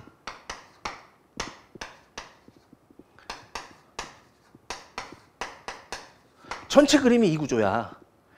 이 상태에서 이제 움직임을 확인받아 보자고. 그러면 충돌해서 운동량 보존은 돼줘야 되니까 이게 총 6MV가. 그럼 이거 전체 합쳐서 6MV가 나와줘야 돼. A, B의 합이. 근데 얘가 현재 2MV야. 그럼 얘가 4MV 나와줘야겠어. 그러니까 질량 MV였으니까 속력 4V가 됐을 거야. 그죠? 첫 번째 충돌 후에. 이게 두 번째 충돌일 때 그러면 얘는 이제는 속력이 바뀌었겠지. 얼마나 바뀌었는지 모르겠는데 어떤 움직임을 가질지. 얘는 충돌에 관여 안 했으니까 EMV 이렇게 됐을 테고요. 요거 둘의 총 운동량 합이 오른쪽 4MV는 만들어야 돼. 그 움직임을 자꾸 생각해 보자고 그랬잖니. 거기에 찾는 게 8t일 때 C의 속력은 얼마니? 8t라면 6t, 14t 요 사이. 요때 얘 속력은 얼마니? 요게 지금 질문거리야. 우리가 알 수 있는 단서는 사실은 A의 움직임과 B의 움직임밖에 지금 확인이 안 되는데 C를 찾으래. 그럼 할 수 있는 것부터 하려니까 모르겠네 하지 말고 A부터 생각해봐. A는 첫 번째 충돌 후에 A가 B랑 두 번째 충돌이 벌어지는 동안 총 속력은 V로 꾸준히 가고 있던 중이야. 그럼 얘를 이렇게 놓고 보면 속력 V로 시간 4t부터 14t까지니까 10t 동안 간 거야. 그러니까 총 여기 A가 총 움직인 거리는 10VT의 거리를 움직인 거야. 그럼 B도요. 여기 가서 요때 A랑 충돌이 벌어지려면 B도 요만큼은 가야 충돌이 되겠지. 그 앞에서. 첫 번째 충돌 후에 두 번째 충돌은 10VT 가서 충돌이 벌어져야 되는 거지. 그 사이에 요 4T에서 6T 사이에 B는요. 4V의 속력으로 요게 4V의 속력으로 시간 4T부터 6T까지니까 2T 동안 간 거리 갔어. 그럼 총 얼마야? 8VT의 거리를 갔어. 그럼 총 A랑 여기서 다시 한번 충돌이 되려면 여기서부터 여기까지는 얼마? 2VT만큼은 더 가야 얘랑 충돌이 되겠지. 됐어요? 응. 됐지. 2VT를 얼마의 속력으로 시간 이게 얼마야? 8t 동안 2VT라는 거리를 가서 여기 충돌이 벌어져야 되는 거야. 우와, 4V로서 2t 동안 8vt의 거리를 갔다면 얘는 얼마의 속력이었길래 8t 동안 2vt의 거리를 갔겠냐고. 속력이 얼마면 돼? 즉 4분의 v면 되지. 곱해서 얘를 만들어야 되니까. 됐지요? 아, 이놈의 B가 A랑 충돌된 이후에 C랑 충돌된 이후에 4분의 V의 속력으로 갔던 거네. 그럼 이놈은 운동량 값이 4분의 mv. 근데 얘랑 합쳐서 총 4mv 만들어야 되는 거니까 C랑. 그럼 C가 갖게 되는 운동량 값은 4분의 15mv 이렇게 돼주는 거네. 와, 얘 속력은 그럼 얼마란 뜻이야? 16분의 15v 이렇게 돼줘야 된다는 얘기네. 곱해서 요 값 만들어줘야 되니까. 지금 찾는 게 얘 속력이었으니까 요 값이네. 16분의 15v 원했던 답이었다고요. 되었나요? 오케이. 18번 문제 같은 경우에는 뭐 충분히 시간 쓰이더라도 결국은 이거 쭉 그려가면서 이게 머릿속으로 상상이 가겠냐고. 또 식을 연립해서 막 이렇게 풀어준다고 되는 일도 아니잖아. 얘들이 얼만큼 움직였는지 이게 눈에 보일 수 있게끔 가시화시켜주는 게 가장 좋은 습관일 거라고. 됐지요? 자, 19번 문제는 선생님 책의 실전 문제 풀이책 138번 문제하고 같아요. 표는 열 효율이 0.25인 열기관에서 일정량의 이상기체가 상태 A, B, C, D, A를 따라 순환하는 동안 흡수 또는 방출한 열량을 나타낸 거래. 그래? 저놈의 열 효율값이 주어졌으니까 효율값이라는 게 0.25, 즉 4분의 1 값은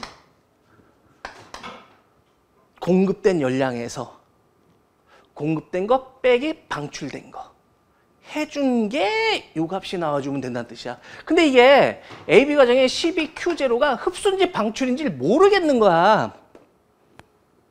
얘도 흡수인지 방출인지 모르는 거야. 한 놈은 흡수고 한 놈이 방출일 텐데 그럼 이제 두 경우를 만들어 보면 되는 거지. 만약 12Q가 이게 공급된 거라면 12Q0 공급에서 그러면 12Q0 마이너스 방출된 건 Q 이렇게 될 거야. 요게 아니면 또는 요게 방출이고 요게 흡수일 수도 있잖아. 그런 경우라면 흡수된 거 Q 분의 Q 마이너스 12Q0 이렇게 해주면 될 거 아니야. 얘 아니면 얘겠지. 그래서 Q 값을 찾아보면 요건 얼마야? 12Q0 값이 48Q0 마이너스 4Q 이렇게 돼주니까 4Q는 36 Q0 됐죠? Q는 9Q0 뭐 이렇게 돼주겠네. 요게 9Q0가 되던지 또는 색을 달리해볼까?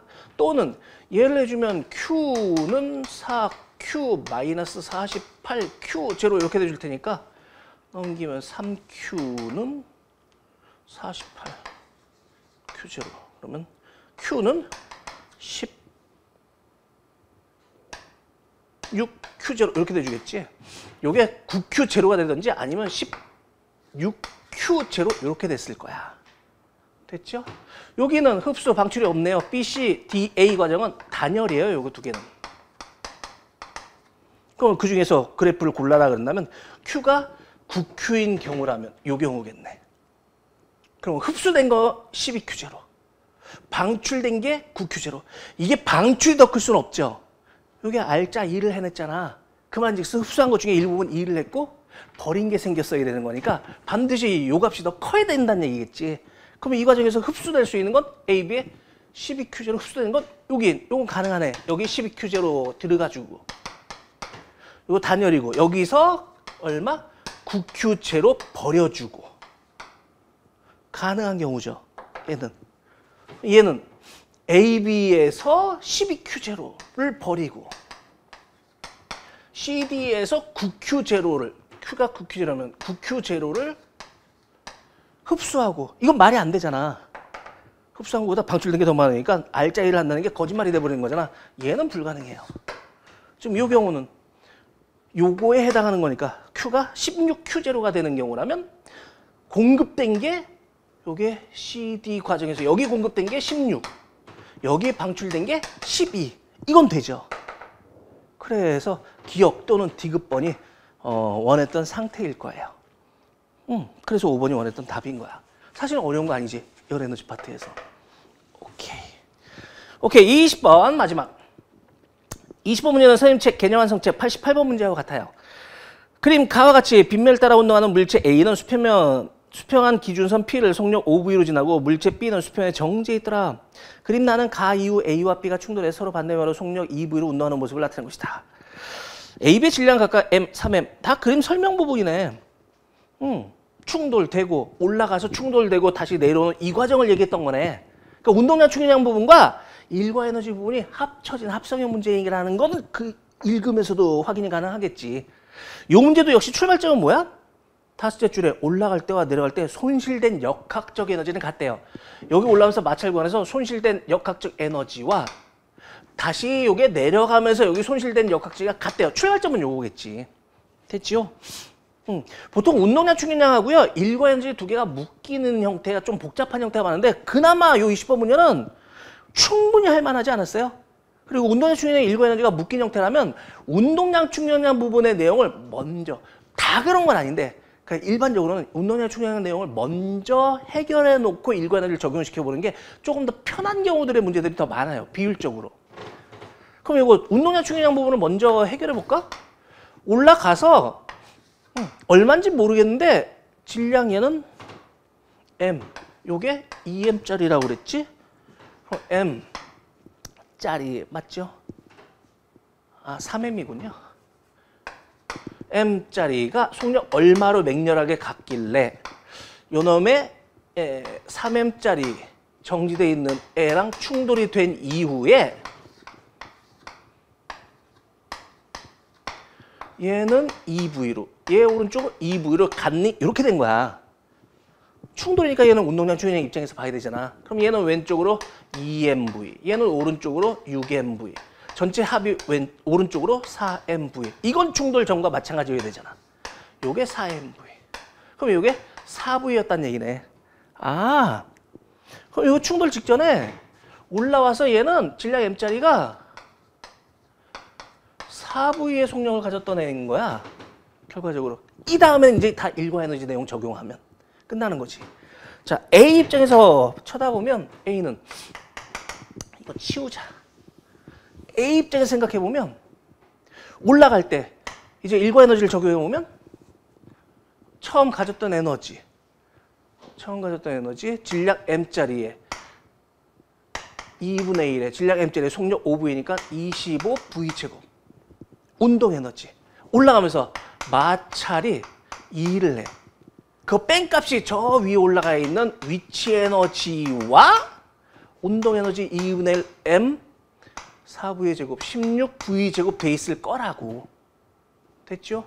다시 그놈이 내려갈 때를 생각해보면 요 위에서 갖고 있던 에너지 2분의 1의 질량 M의 속력 2V의 제곱 4V 제곱 있었고 위치 에너지도 있었고 그게 내려가면서 마찰이 2를 하는 바람에 에너지 뺑값이 요 바닥에서의 운동 에너지가 돼 있을 거예요. 여기 지나갈 때 속력을 VA, 요거 찾고 싶은 거야, 지금 질문은. 요거 여기 지나갈 때는 얼마라고? 3V로 지난대요. 거기 문제 제일 뒷부분 지금 안 읽었으니까. 빠져있는 거는 그림 속에 채워 넣으셔야지. 그러니까 요 놈이 2분의 1의 M의 속력 VA의 제곱값 될 거라고. 오케이. 자, B만 놓고 쳐다보면 A는 이제 올라갈 때 내려갈 때 다 했고 B만 놓고 쳐다보면 저 위에서 갖고 있던 에너지, 위치 에너지는 어머? 높이는 똑같은데 A랑 질량이 얘보다 얘가 3배 커. 그럼 위치 에너지가 3배 크겠지. 그죠? 그러니까 3배의 위치 에너지 플러스 운동 에너지는 2분의 1의 질량 3M짜리의 속력 2V의 제곱 4V 제곱 값이 내려와서 몽땅 다 얘? 운동 에너지 2분의 1의 질량 3M짜리의 속력 3V의 제곱 9V 제곱 돼 있을 거라고. 따라서 요거 넘겨주면 요놈의 위치 에너지 값은 뭐 나머지는 다 계산하면 되니까 뭐 계산해놨어. 요놈의 위치 에너지 값은 2분의 5 MV 제곱 되겠죠. 요거 그냥 정리한 거밖에 없어요. 그럼 요게 2분의 5, 요게 2분의 5 MV 제곱이니까 요 값 전체 값이 2분의 21mv 제곱값이겠지. 그럼 이게 마차례한 1도 찾아지잖아. 이거 이쪽으로 보내버리면 되니까. 그래서 이놈의 마차례한 1 값을 찾아보면 또 얼마야? 2분의 4mv 제곱일 거야. 다 했다요?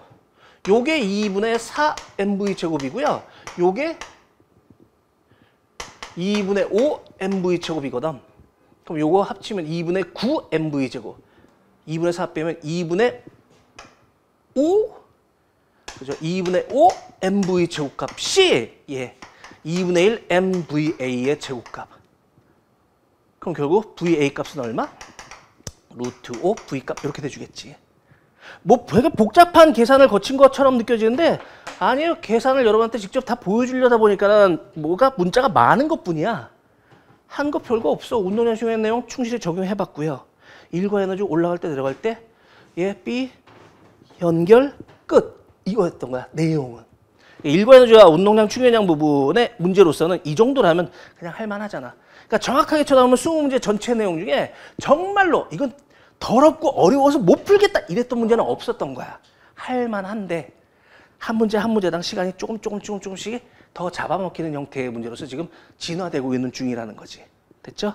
자, 해설 강의 통해 가지고 뭔가 하나라도 여러분이 더 건질 수 있었으면, 그런 기회가 됐었으면 좋았겠네요.